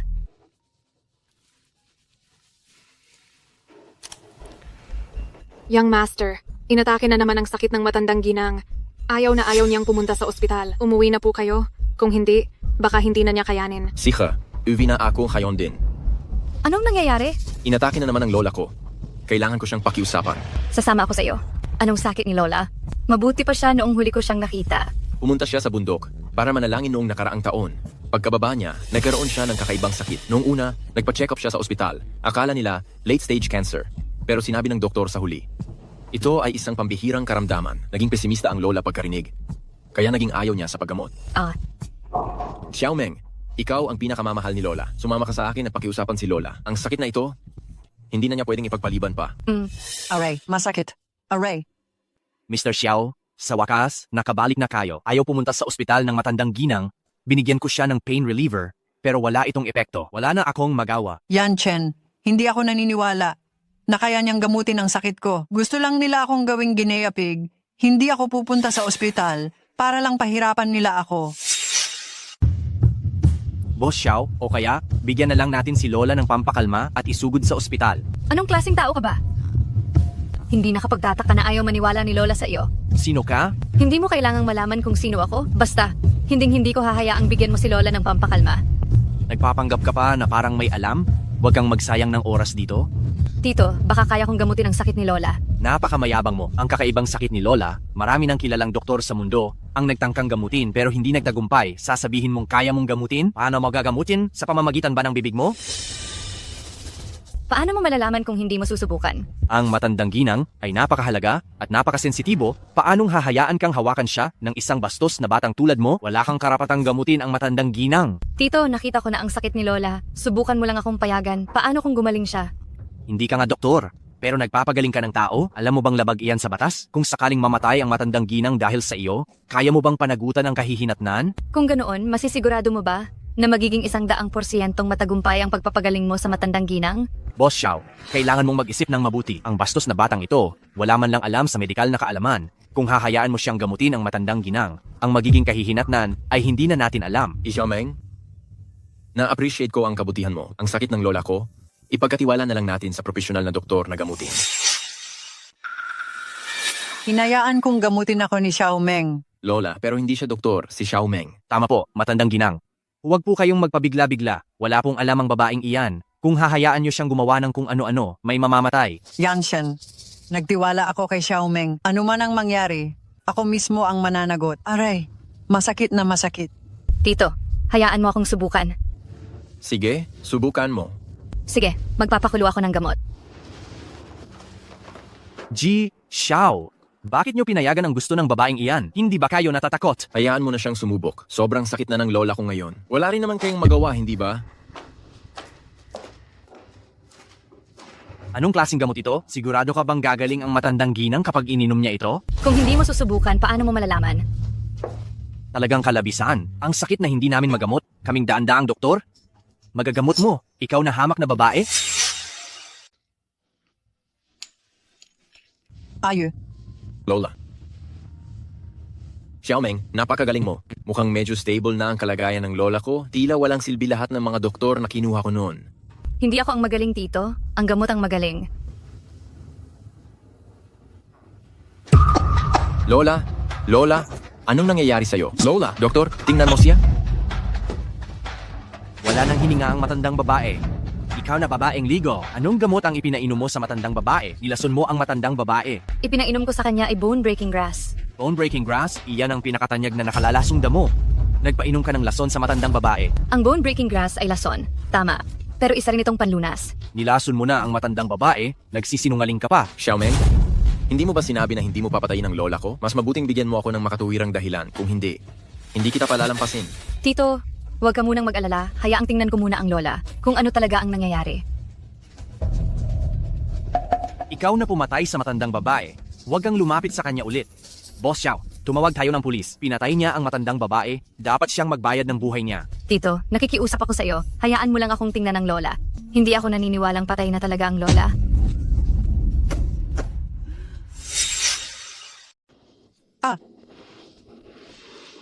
Lola. Okay lang po ba kayo, Lola? Mas gumaan ang pakiramdam ko, Xiaomeng. Salamat sa iyo, haha. Mabuti at wala kayong anumang iniinda, Lola. Boss Xiao, dalhin na po natin ang matandang ginang sa ospital para magpatingin. Lola, kung pwede po, dalhin ko kayo sa ospital para magpa-check up. Pwede akong magpa-check up. Pero gusto ko si Xiaomeng ang kasama ko. Opo, Lola, sasama po ako sa inyo. Nakakamangha, ang lahat ng indicators ng matandang ginang ay bumalik na sa normal na level. Gumaling na ang sakit ng lola ko? Ganoon na nga po. Miss Xia, paumanhin, medyo napalakas ang boses ko sa inyo kanina. Ayos lang, basta gumaling si Lola. Hindi bali nang magtiis ako ng kaunting hirap. Xiaomeng, paumanhin. Pinagtiisan mo ang lahat ng ito. Ayos lang, Tiyo. Hindi mo na kailangang humingi ng tawad sa akin.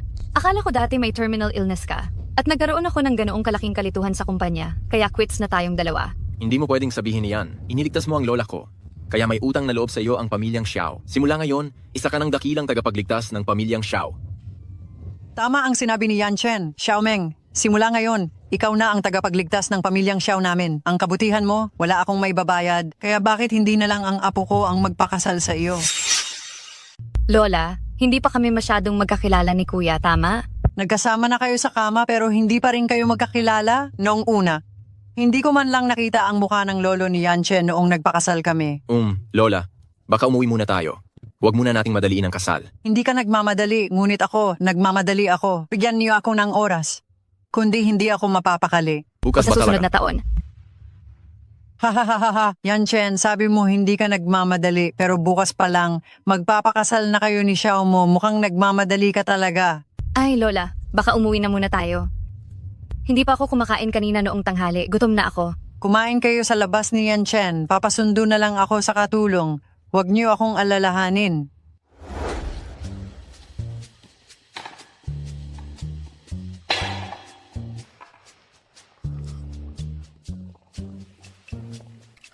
Xiao mo, kailan mo balak magpakasal sa susunod na taon? Hindi ko alam.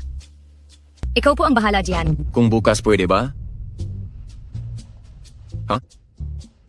Ayokong mag-alala pa si Lola. Gusto ko nang ayusin ito agad. Sige, bukas na lang.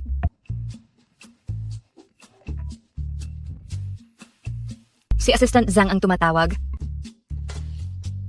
Xiao mo, sabi ng CEO, gusto ka raw niyang pagpira-pirasuhin. Buhay ka pa ba? Hindi ko alam kung buhay ba siya o hindi, pero bukas, tiyak na mamamatay ka na. Gusto mo ba akong pagtatagay ni Tito? Noong sinabi mo ang mga salitang iyon sa kumpanya, hindi ko alam na ikaw pala ang nagsabi niyon. Ayos lang, pero pakiramdam ko ay kakaiba ring iyon. Ang ipinapakita mo ay hindi ka naman mukhang may malubhang sakit. May taunan akong health check-up sa kumpanya at napakaganda ng aking kalusugan. Talaga? Sinabi sa akin ni Lola na hindi maganda ang tiyan mo. Nakaratay ka pa nga sa ospital dahil sa sakit sa tiyan noong nakaraang taon. Ano pa ang sinabi niya? Wala naman siyang ibang sinabi. Sinabi niya lang sa akin na may nagustuhan kang babae noong bata ka pa. Ang babaeng iyon ay sa huli napunta sa pinakamatalik mong kaibigan. Nang nalaman mo, labis kang nalungkot at umiyak ka buong gabi. Bakit niya sinabi sa iyo ang lahat ng iyon? Wala ba akong kahihiyan? Wala nang iba pa, pero ipinakita niya sa akin ang album ng pamilya ninyo. Sa loob noon, maraming litrato mo noong bata ka pa na nakabuka kang pantalon. Napaka-cute. Lola, hindi mo lang ako hindi hinayaan na magkaroon ng dignidad. Pati ang loob ko ay hindi mo na rin inalagaan. Pupunta lang ako sa banyo. Sina, pumunta ka na. Hindi ko inakala na may kahiyaan din pala si Tito.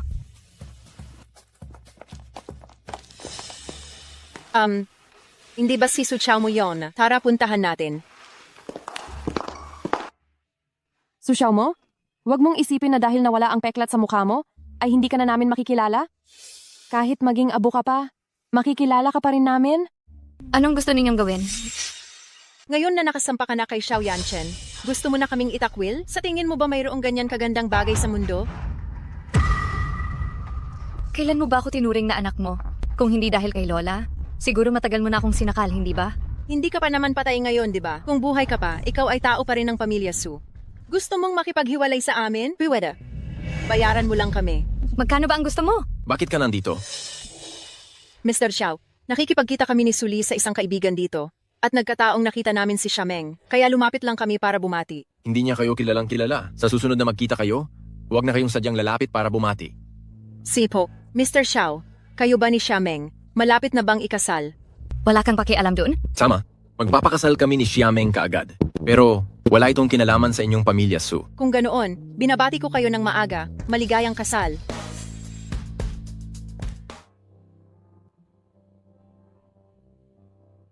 Anong problema? Mukhang hindi ka talaga masaya.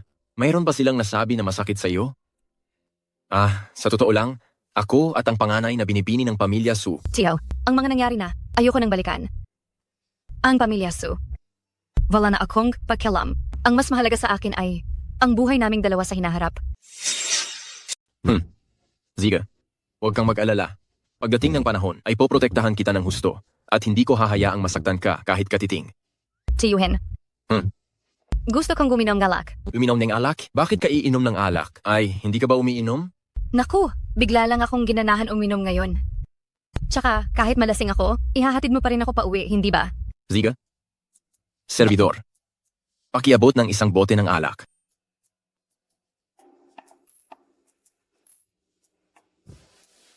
Tiyuhin, ito ang pangalawang beses na uminom ako ng alak sa buhay ko. At medyo masaya ito.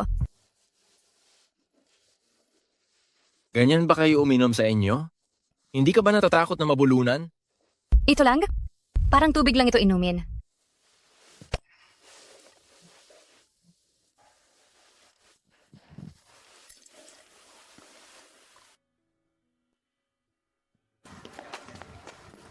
Tiyuhin, sasabihin ko sa'yo. Marami akong sekreto. Gusto mo bang marinig? Pag-usapan natin iyan kapag nakasakay na tayo sa sasakyan.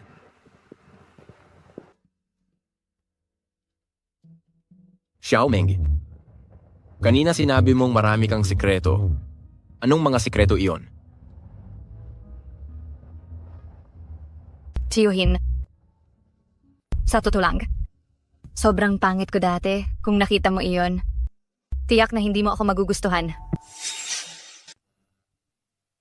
Hindi ko inasahan na ang ganito kagandang mukha ay gawa pa lang pagpapa-cosmetic surgery. Tiyo, sa totoo lang, may isa pa akong sikreto. Kapag nalaman mo, siguradong ikaw ay mabibigla. Anong sikreto yan? Sa totoo lang, hindi Xiameng ang pangalan ko, mayroon pa. Akong isa pang pagkatao. Ano ang isa mo pang pagkatao? Tingnan mo, 1 ba ito o 2? Tiyo, masakit talaga ang ulo ko.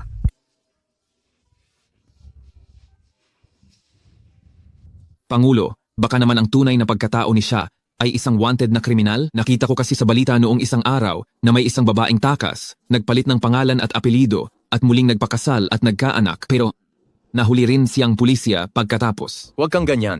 Paanong mangyayari iyan? Si Xiameng ay nagpa-surgery at may dalawa pa siyang pagkatao. Baka nga wanted na kriminal siya.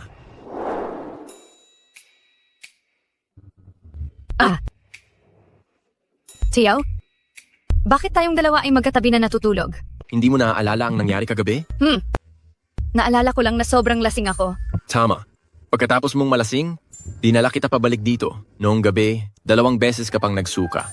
Magkatabi tayong natutulog para mas maalagaan kita. Pasensya na, Tiyo. Hindi na ako iinom ng alak ulit. Tara na, kumain na tayong almusal. Sige. Si Yanchen, nabalitaan ko kagabi na may mga pulis na pumunta sa bahay natin. Ano bang nangyari sa bahay natin? Ang totoo ay, ikakasal na kami ng fiancé ko. Pero pinaghihinalaan ko na may problema sa pagkatao niya. Sana matulungan niyo akong imbestigahan ang pagkakakilanlan niya. Kung siya ba ay isang wanted na kriminal. Sige, maaari ba kaming kumuha ng fingerprint niya ngayon? Oh, Mari.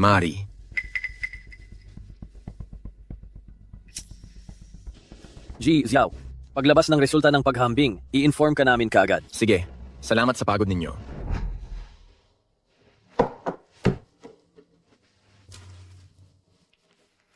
Xiao, pagkatapos ihambing sa database, hindi wanted na kriminal ng aming bansa ang fiancé mo.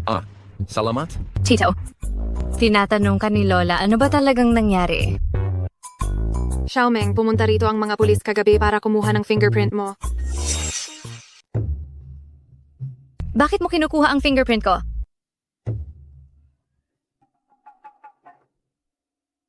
Xiameng, patawad. Kagabi ako. Yanchen, natatakot lang ako na mawala ka sa hinaharap.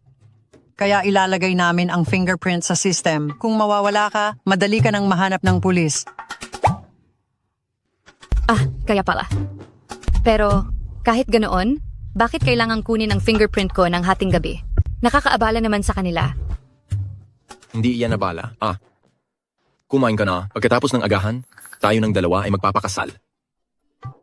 Ziga.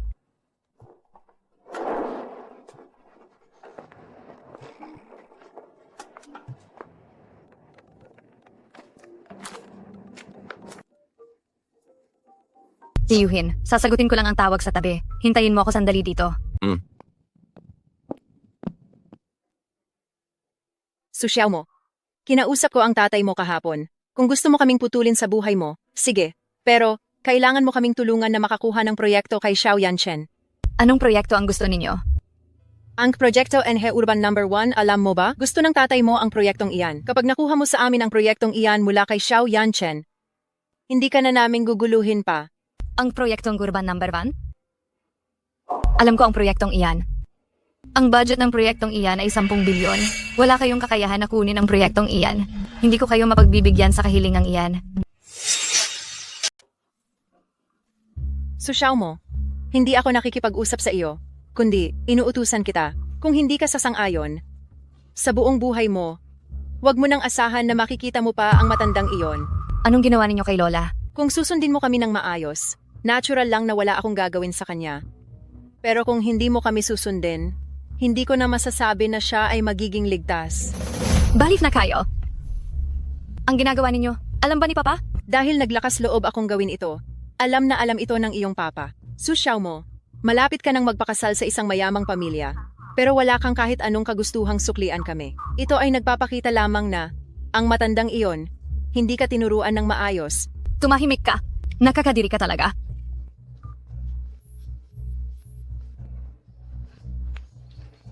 Xiaomeng, anong nangyari? Sino ang tumawag? Tito, nag-isip ako. Pakiramdam ko masyadong nagmamadali tayo sa pagkuha ng marriage certificate. Hindi pa natin sapat na kilala ang isa't isa. Anong ibig mong sabihin? Ang ibig kong sabihin ay, hindi ko kayang makipag-asawa sa iyo. Pangmanin, napagod pa kita ng walang kabuluhan. Xiameng, mabuti ka pa nung umalis tayo. Bakit bigla kang nagbago ng isip? Ano ba talaga ang nangyari? Wala naman. Bigla na lang akong natauhan at nagising sa kalasingan at pakiramdam ko malaki ang agwat sa ating katayuan. Kahit magpakasal pa tayo ngayon, maghihiwalay din tayo. Pero hindi ko naman inaalintana ang katayuan mo. Pero ako, inaalintana ko. Tito, deserve mo ang mas hihigit pa. Tumigil ka riyan.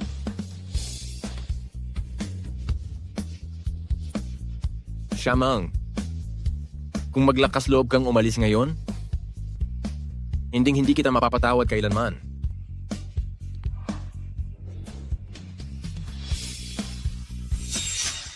Ang bruhang si Susyaw mo, hiwalay na pala kay Xiao Yanchen. Ma, ngayong naghiwalay na sila, wala na rin siyang banta sa atin, di ba? Maganda pa nga iyon. Anong maganda? Balak ko sanang kumuha ng proyektong 10 bilyon mula sa kanya. Ngayon ay nasayang na lang lahat. Sinayang ko lang ang pagpapakain sa kanya.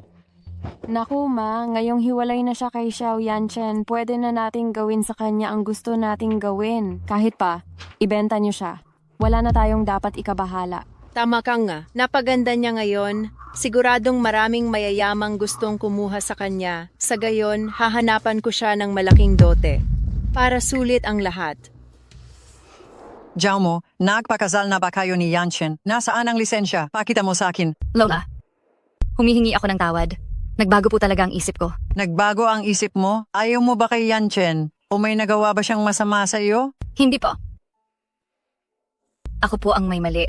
Sobrang na-stress po ako. Medyo natatakot lang po ako. Huwag kang matakot. Si Yanchen, mabait siyang lalaki. Makipag-ugnayan ka pa sa kanya at hindi ka na matatakot. Lola, gusto ko na pong lumipat at manirahan sa labas na. Gusto mo na bang putulin ang ugnayan mo sa amin? Lola, humihingi po talaga ako ng tawad. Hiningan ako ng aking mga magulang ng 10 bilyon, hindi ko po iyon papayagan at ayokong madamay kayo. Boss, talaga bang pinatay mo si Xiameng? Gusto ko talaga siyang balatan ng buhay. Kaya, sa tingin ko, okay lang siya ngayon, hindi ba? Pero bakit hindi siya pumasok sa trabaho ngayon? Tinanggal mo ba siya? Ay, babayaran pa ba natin ang sahod niya kahapon? Hindi mo ba siya titigilan banggitin para makapagsalita ka? Nag-aalala lang ako na baka gawin mo ang sinasabi ng lahat. Kaya, ano ang sinasabi ninyo tungkol sa akin sa likuran ko? Hindi ako ang nagkakalat, sila. Sinasabi nilang may espesyal na relasyon kayo ni Xiameng. May nakakita kasi, kahapon ng umaga, bumaba si Xiameng sa kotse ninyo. May nakakita rin, si Xiameng sa pantry, umiinom ng kape gamit ang tasa ninyo. Siyempre, naniniwala ako sa inyo ng buong buo, hindi ba? Tiyak na hindi ninyo mapapansin si Xiameng na iyan, ang bata pang babae. Tumahimik ka. Napakagaling talaga nitong si Xiameng. Nagagawa niyang magalit ng ganyan ang boss. Sige, ipapa-blacklist ko siya sa HR mamaya. Teka, Jiang Yuan. Na hindi ko po siya. Sabihin mo, Ano? kung isa kang babae, pakakasalan mo ba ako? Boss, bakit bigla kayong nagtanong ng ganyan? Pero kung kailangan kong sumagot, ang sagot ko ay oo, gusto ko. Pero straight po ako, talagang straight. Hey. Boss, ano po bang nangyayari sa inyo? Bakit po kayo nagagalit ng ganyan ngayon? Tumanggi si Xiameng na magpakasal sa akin. At mag-isa siyang, iniwan ako sa labas ng marriage registry. Sa buong buhay ko, hindi pa ako nakaranas ng ganitong matinding kahihiyan. Kung ganoon, masyadong walang pakundangan si Xiameng. Baliw ba siya? Sabi nyo, inalok nyo si Xiameng ng kasal, pero tinanggihan niya kayo? Hindi. Ikakasal kayo kay Xiameng? Hindi natuloy. Tinanggihan niya ako. Si Xiameng, nabalif na ba siya? At kayo naman, baliw din kayo. Kayo at siya. Ang ibig kong sabihin, sa inyong kagalang-galang na katayuan, paano kayo magpapakasal sa kanya? Itong si Xiameng, bukod sa maganda lang siya tingnan. Anong bagay sa kanya ang karapat-dapat para sa inyo? Zhang Yuan? Opo. Sabihin mo, sinong babae sa timog na bansa ang karapat-dapat sa akin? Walang sino man ang karapat-dapat sa inyo. Pero bakit niya ako tinanggihan? Nakarating na kami sa Civil Affairs Bureau. Nakarating kayo sa Civil Affairs Bureau? Tapos sumagot siya ng tawag. Isang tawag. Ang tawag. Ang tawag? Matapos niyang sagutin ang tawag, doon niya lang ako tinanggihan. Kaya, may problema sa tawag na iyon. Sisiyasatin ko ang record ng tawag niya. Sige. Masusunod.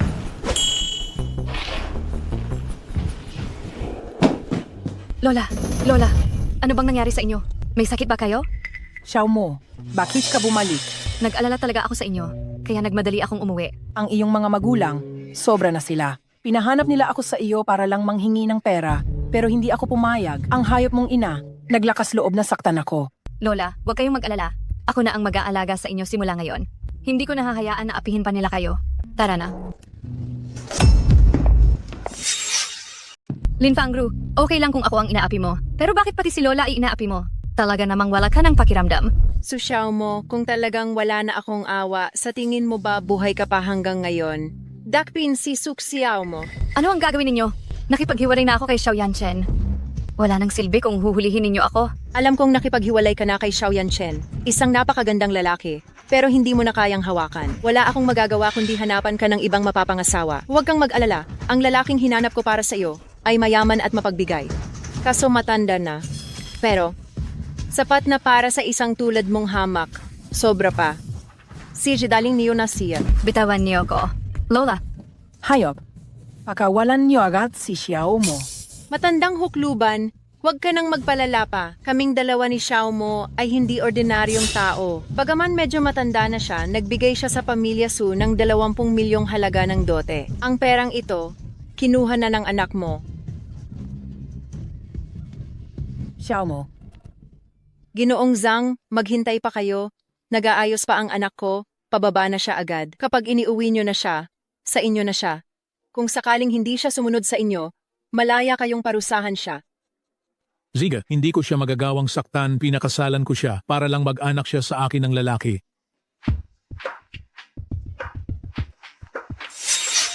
Ang asawa ko talaga, ang lambot ng mukha niya, mukhang pwedeng makakuha ng tubig sa sobrang kinis. Huwag mo akong hawakan. Hindi ako magpapakasal sa'yo. Mas mabuting ibalik mo na ang perang kinuha mo mula sa mga magulang ko. Kung hindi... Baka mapunta lang sa wala ang lahat ng yan parang pagkuha ng tubig sa basket na kawayan. Buisit ka. Anong pinagsasabi mo? Simula ngayon, ang Zhang Zong na ang magiging asawa mo. Pagkatapos mong magpakasal, kailangan mong pagsilbihan ng maayos si Zhang Zong. Kung hindi, magdurusa ka. Ginang Su, mukhang kailangang turuan ng maayos ang anak mo. Oo, nga po. Ang ugali niya kasi, napakatapang talaga ng ugali niya. Ikaw na, dalhin mo na siya agad. Dalhin ninyo siya. Bitawan niyo ako. Bitawan niyo ako. CEO, nakita ko na. Si Lin Fangru ang tumawag sa kanya. Bakit tatawag si Lin Fangru kay Xiameng? Malinaw ko siyang binalaan na huwag nang lalapit pa kay Xiameng pero hindi siya nakinig. Bakit ganoon katapang itong si Lin Fangru? CEO, pakiramdam ko, may kakaiba dito. Ayaw sabihin ni Xiameng sa akin. Pupunta ako sa pamilya Su para alamin ang lahat. Teka, CEO, sasama ako sa inyo. Ngayong ikinasal na si Su Xiaomo ang babaeng iyon, ang puso ko ay gumaan na. Kasi nakakuha ka ng 20 milyong piso, kaya ka masaya, hindi ba? Oo nga, dati, akala namin si Su Xiaomo ay isang pabigat at hindi na makakapag-asawa habang buhay. Pero sinong mag-aakala na nawala ang birthmark sa mukha niya? Hay, nakakapanghinayang. Mali ang pagtrato namin kay Xiaomo noon. Kung hindi sana, hindi tayo gaanong kakamuhian ni Xiaomo. Kung hindi tayo kinamumuhian ni Xiaomo, nakakonekta na sana tayo sa pamilya Xiao ngayon. Ano pa ang saysay ng pagsasabi mo niyan ngayon? Ako at itong pesteng babae, talagang hindi kami magkasundo. Bagamat ako ang tunay niyang ina, pero ako at siya sa nakaraang buhay ay magkaaway siguro. Tama na, huwag na nating pag-usapan iyan. Nakaasawa na siya ngayon at siguradong hindi na siya babalik para bisitahin tayo. Wala akong pakialam kung bisitahin niya ako. Ako, sapat na si Xiaoli bilang anak ko. Tay, Nay, huwag kayong mag-alala. Sa hinaharap, aalagaan ko kayo. Kapag nakatapos ka na ng master's degree, bumalik ka para pamahalaan ang kumpanya ng tatay mo. Pagdating ng panahon, hahanapan ka namin ng asawa na galing sa kasing antas na pamilya. Ang pamilya Su natin ay siguradong unlatin. Opo.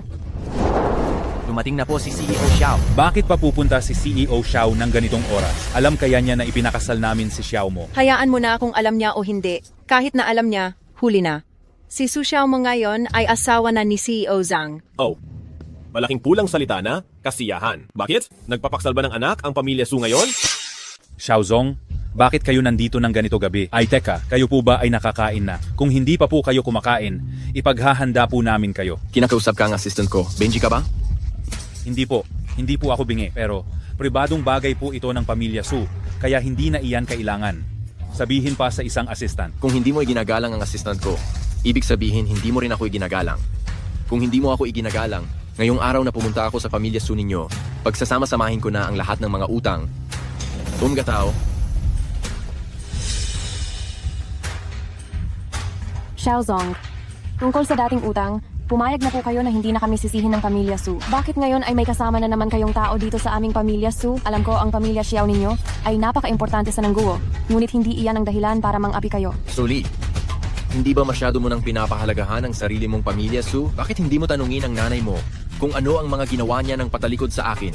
Xiaozong, ako, wala po akong ginagawa. Baka po mayroon lang kayong hindi pagkakaintindihan. Inakala mo bang ang tawag na ginawa mo kay Xiameng ay hindi ko malalaman? Ano ba talaga ang relasyon ninyo kay Xiameng? Kapag naglakas loob pa kayong magsinungaling sa akin, diretso kong papawawain ang pamilya Su ninyo. Sa Nangguo. Maliit na dilag, maghintay ka ng tahimik sa kama. Uunahin kong samahan sa inuman ang mga bisita. Pagkatapos kong uminom, liligayahan na kita. Talian ninyo siya para hindi siya tumakas. Masusunod, Boss Zhang.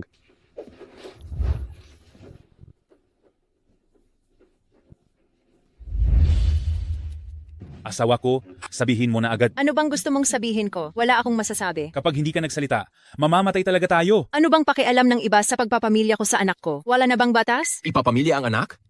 Aling anak ang ipinapamilya mo? Lin Fangru, kung patuloy ka pang magtatago ng lihim, ihahagis ko si Suli para ipakain sa aso. Huvak, ako. Ipinapamilya ko ang panganay kong anak. Boss Xiao, walang kinalaman dito ang bunso kong anak? Ang panganay mong anak? Ibig mong sabihin, si Su Xiao mo, hindi ba't patay na siya? Ang balita tungkol sa kanyang pagkamatay, hindi ako ang nagpakalat niyan, siya mismo ang nagpakalat. Lin Fangru, alam mong siya ang tagapagligtas ko, tapos ipapamilya mo pa rin siya? Hindi ka ba nagsasawa sa buhay mo? Boss Xiao, bakit mo sinisisi ang nanay ko? Si Su Xiao mo ang nakipaghiwalay sa iyo, kaya siya ipinapamilya ng nanay ko.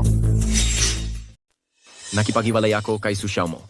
Presidente, si Xiameng ba talaga si Su Xiaomo? Sa tingin ko, iyan po talaga ang ibig nilang sabihin. Magtanong ako. Si Xiameng ba talaga si Su Xiaomo? Oo. Si Xiameng ay si Su Xiaomo. Itinago niya ang kanyang sariling pagkakakilanlan. At hindi ko iyon ipinagawa. Sarili niya itong desisyon. Nangyari lang ito dahil nakipaghiwalay siya sa iyo. Kaya kung may sama ka ng loob, sa kanya ka maglabas. Sino ang nagbigay sa iyo ng karapatang pilitin si Su Xiaomo na magpakasal? Kahit na nakipaghiwalay ako sa kaniya, hindi mo pa rin siya maaaring piliting magpakasal. CEO Xiao, bitawan mo ang nanay ko. Pinahirapan ng nanay ko ang sarili niya para palakihin si Su Xiaomo. Para lang magkaroon siya ng mas magandang buhay sa hinaharap. Kaya siya nakahanap ng magandang pamilya na mapapangasawa. Bitawan mo siya. Nasaan si Su Xiaomo ngayon? Sabihin mo na. CEO Xiao, hayaan mo akong samahan ka upang hanapin si Xiao mo. Basta huwag mo lang kaming sisisihin. Bilang mga magulang, ginagawa namin ang lahat para sumagana at gumanda ang buhay ng aming anak. Dali, dalhin mo ako sa kanya ngayon. Binibini, gusto mo bang gamitin ang serbisyo sa kama? Maari mo ba akong iligtas? Kinuha ako. O maaari mo rin akong tulungan tumawag ng pulis? Nakikiusap ako sa iyo. Kung ganoon, kalagan na lang natin ang tali mo. Sige.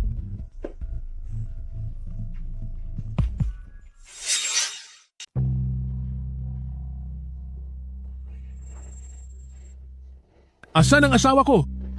Saan siya nagpunta? Naalala kong mahigpit kong tinali ang lubid. Paano niya natanggal ang lubid?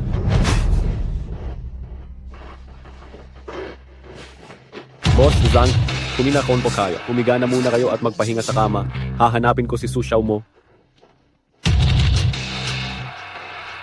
Si Su Xiaomo na hayop na yan? Naglakas loob na tumakas? Tingnan lang natin kung hindi ko siya paluin ng sinturon hanggang sa mamatay.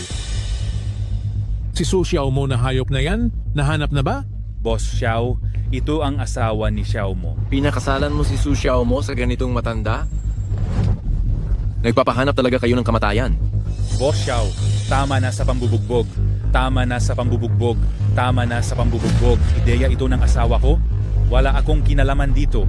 Ayaw siya ng asawa ko. Kaya pinakasalan namin siya. Boss Xiao, bakit narito rin kayo? Dumalo ba kayo sa kasal ko? Nasaan si Su Xiaomo? Ibigay mo siya sa akin. Kung hindi, kukunin ko ang buhay mo. Si Su Xiaomo, tumatakas siya. Hinahanap ko rin siya ngayon. CEO, huwag kang mag-alala. Magdaragdag ako ng mga tauhan ngayon. Tiyak na mahahanap namin siya. Bago sumikat ang araw bukas, gusto ko siyang makita. At saka, ayaw ko nang makita pa itong matandang halimaw na ito. Dalhin siya sa hangganan ng Nangguo. Mula ngayon, hindi na siya makakabalik sa Nangguo kailanman. Masusunod. Ano ang gagawin natin? Nawawala na naman si Xiao mo. Sa pagkakataong ito, dinala niya rin ang nanay ko. Hindi ko alam kung saan sila nagtago. Humihingi sila ng tao sa loob ng 3 araw. Kung hindi namin maibigay ang tao, hindi kami patatawarin ni Xiao Yanchen. Kami ang tunay na magulang ni Su Xiaomo. Gustong pakasalan ni Xiao Yanchen si Su Xiaomo, kaya kami ang magiging biyena ni Xiao Yanchen. Hindi ako naniniwala na maglalakas loob siyang gawan kami ng masama. Tama, utang na loob niya si Su Xiaomo. Kaya niya bang kalabanin ang pamilya ng taong pinagkakautangan niya? Kahit na sinabi mo iyan, galit na galit sa atin si Xiao Yanchen. Malamang si Xiao mo ay marami nang nasabing masama tungkol sa atin sa kanya. Ang lintik na babaeng iyan, hindi ko na sana siya ipinanganak pa. Diyos ko, para lang siyang dumating upang singilin tayo ang utang. Anong mapapala natin sa mga sinasabi mong iyan? Kailangan nating magmadali at maghanap. Kung hindi, tapos na tayong lahat. Hanap. Saan tayo maghahanap? Kung hindi nga sila mahanap ni Xiao Yanchen, saan pa tayo maghahanap? Ibig sabihin ba niyan maghihintay na lang tayong mamatay, ha? Hey, Nay, bakit hindi na lang tayo umalis ng bansa muna at manahimik? Hanggang sa mahanap ni Xiao Yanchen si Su Xiaomo, tapos babalik na lang tayo sa bansa. Magandang ideya? Ano sa tingin mo? Aayusin ko na ang mga gamit ko. Tara na.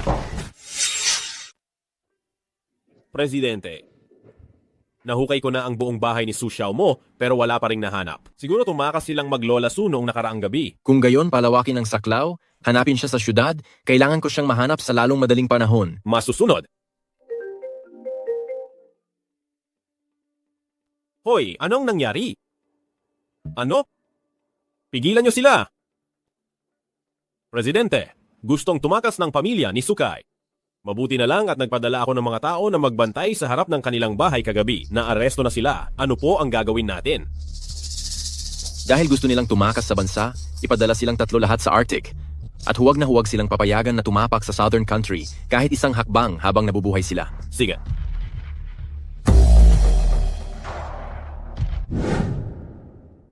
Lola, inumin mo na po ang gamot.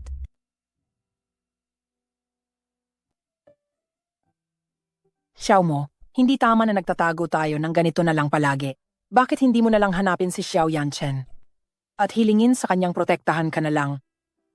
Kundi, nag-aalala talaga ako na baka mahanap ka ng mga walang hiyang mong magulang at pilitin ka na namang magpakasal. Lola, huwag kang mag-alala. Siguradong hindi nila tayo mahahanap dito.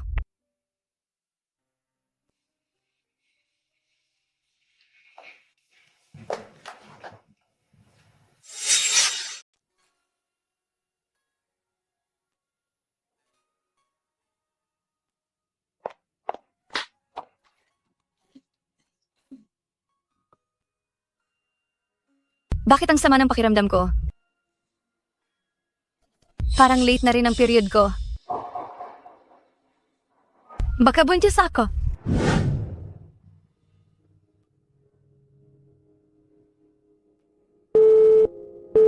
Hello, ang tinatawagan mo ay pansamantalang hindi makausap. Xiameng, nasaan ka ba talaga? Umalis ka na ba talaga sa Nangguo? Kung may problema, bakit hindi mo sinasabi sa akin? Tito, buntis ako. Gustong-gusto ko sanang sabihin sa iyo ang balitang ito. Pero, kung malalaman ito ng mga magulang ko, gagamitin lang nila ang bata para humingi ng pera sa iyo?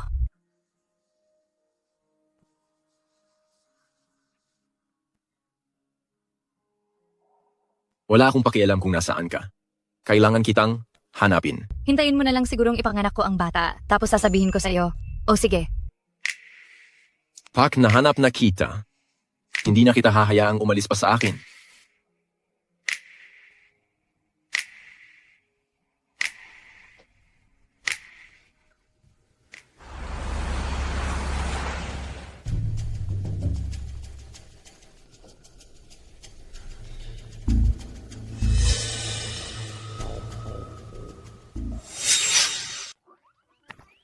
Boss, may nagtapon po ng sanggol sa harap ng bahay natin. Umiiyak po ng umiiyak ang sanggol. Ano po ang gagawin natin ngayon?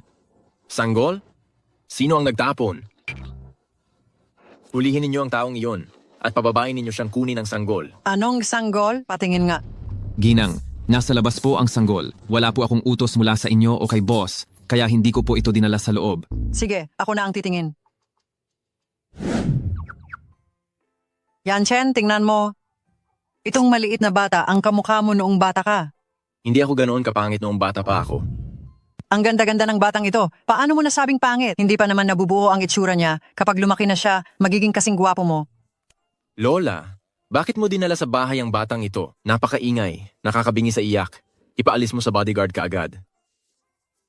Kahit hindi pa siya anak ng pamilya Xiao, isa pa rin siyang buhay na nilalang.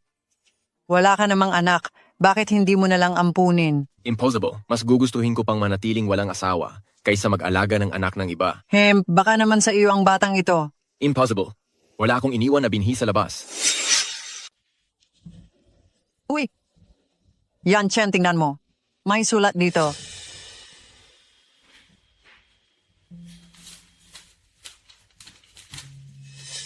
Tito, sa oras na mabasa mo ang sulat na ito, kasama mo na siguro ang bata, di ba?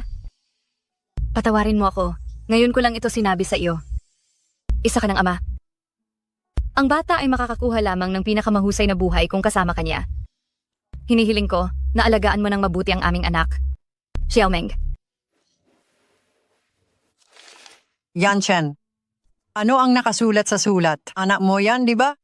Kung hindi, bakit ito dinala sa pintuan ng bahay namin? At bakit may kasamang sulat? Ipinanganak siya ni Xiameng. Ha? Napakagaling. Sinasabi ko na nga ba, bakit hawig mo ang bata? Inisip mo pa napanggit siya. Si Xiaomeng talaga ang dakilang bayani ng aming pamilya, agad-agad. Nanganak siya ng isang lalaki. Pero gusto ko ng babae. Kung gayon, hanapin mo si Xiaomeng at mag-anak pa ng babae. Sa kabata pa kayo. Gusto ninyong manganak ng ilan, manganak kayo ng ilan. Kailangan ko talaga siyang hanapin. Ang paglihim sa akin ng tungkol sa panganganak ay napakalaking bagay. Labis na iyan. Huwag mo siyang sisihin, hindi ka pa nanganak, hindi mo alam kung gaano kahirap manganak ang isang babae. Bilisan mo at hanapin mo siya at bigyan mo siya ng tamang kabayaran. Boss, Zhang Yuan.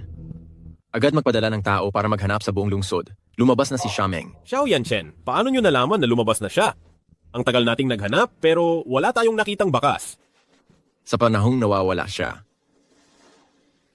nagbigay siya sa akin ng isang anak.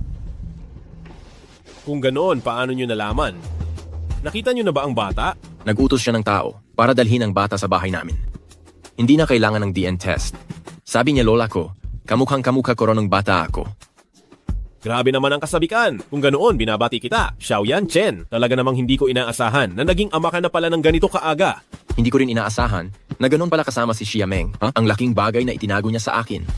At saka, pagkapanganak niya sa bata, hindi man lang siya humarap para magpaliwanag sa akin.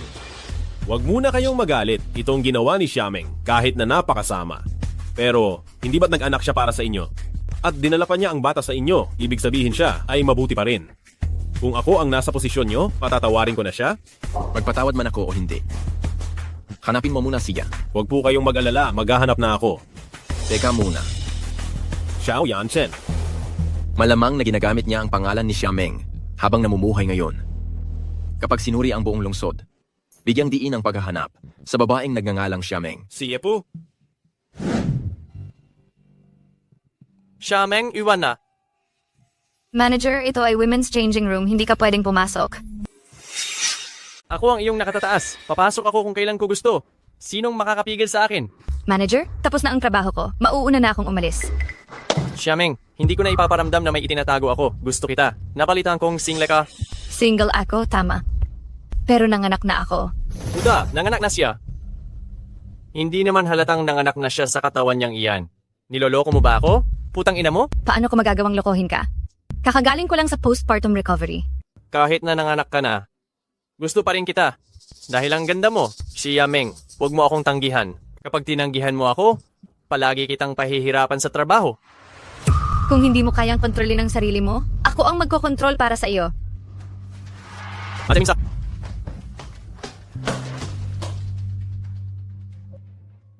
Yanchen, Oho. tingnan mo ang anak mo. Napakabait. Tulog lang at kain. Kain lang at tulog. Parang maliit na baboy, haha. Lola, hindi ka ba nahihiyang purihin siya ng ganyan? Bigyan mo na siya ang pangalan. Ziga, ang palayaw niya ay tatawagin na lang nating Xiao Tian, tungkol sa buong pangalan. Pag nahanap ko na si Xiameng ko na lang sasabihin. Mabuti. Siya si Xiameng. Xiameng? Ikaw, babaeng walang hiya. Sino ka ba? Anong karapatan mong manakit? Sinipa mo ang pagkalalaki ng asawa ko kahapon. Sabi ng doktor hindi na raw niya maibabalik ang kanyang pagkalalaki. Gusto mo siyang magbalik loob sa pagkalalaki para lang maging tanga ka? Anong pinagsasabi mo? Ako lang ang mahal ng asawa ko. Kung hindi ako inistorbo ng asawa mo, sa tingin mo sisipain ko siya? Ang pag-iisip ay isang magandang bagay. Sana mayroon kanyan. Inistorbo ka ng asawa ko? Bakit hindi ka muna magsalansan ng katotohanan? Ikaw mismo ang umakit sa asawa ko para lang isulong kanya. Na-i-report ko na ito sa may-ari ng hotel, maghintay ka na masisante ka. At isa pa, babayaran mo ang mga gastos sa ospital at danyos perhuwisyo ng asawa ko. Presidente, nakita ko na ang impormasyon ni Xiameng. Nasaan? Nagtatrabaho siya sa Hotel Dihaw. Presidente, hulaan niyo kung paano ko siya nahanap. Walang nangyaring masama sa kanya, di ba? Sa kanya naman, walang masamang nangyari, pero sinipa niya ang pagkalalaki ng manager ng housekeeping. Nakahiga pa rin sa ospital ang manager na iyon ngayon, yung asawa ng manager. Nag-iingay ngayon sa lobby ng hotel. Sandali lang, sasama rin ako. Ano? Darating na ang punong tagapagpaganap sa hotel. Sika. Alam ko na, malapit nang dumating ang punong tagapagpaganap sa hotel. Huwag kayong mag-ingay. Narinig mo ba? Dumating na ang punong tagapagpaganap na iyan. Kapag dumating ang punong tagapagpaganap na iyan, sisantihin ka na kung ang punong tagapagpaganap mismo ang magtatanggal sa iyo. Hindi ka nalugi, di ba? Iyon ay pagtatanggol sa sarili. Ang asawa mo ang unang nanggulo sa akin. Sa tingin mo may maniniwala sa iyo? Ikaw na malanding babae. Ikaw.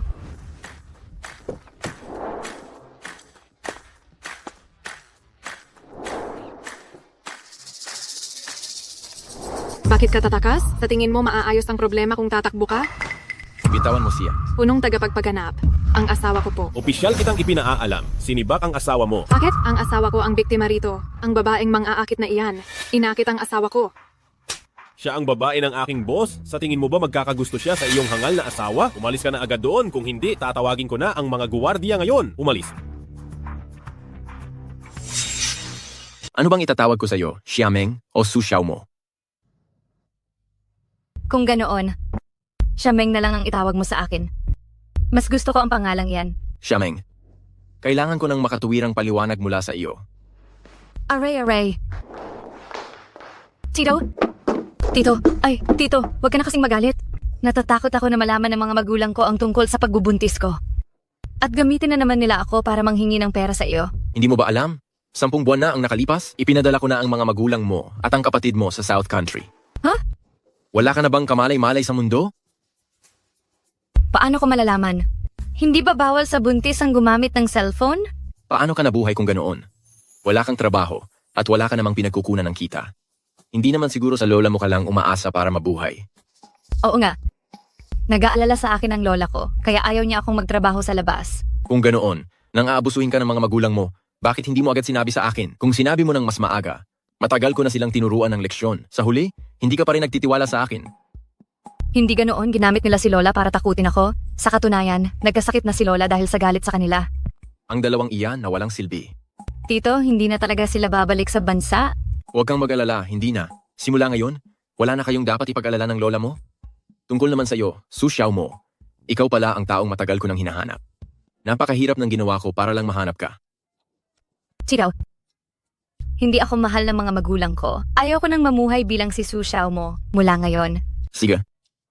Simula ngayon, ikaw na ang magiging asawa ni Xiao Yanchen. Ha? Bakit ka nagha? Gusto mo pa rin ba talagang tumakas?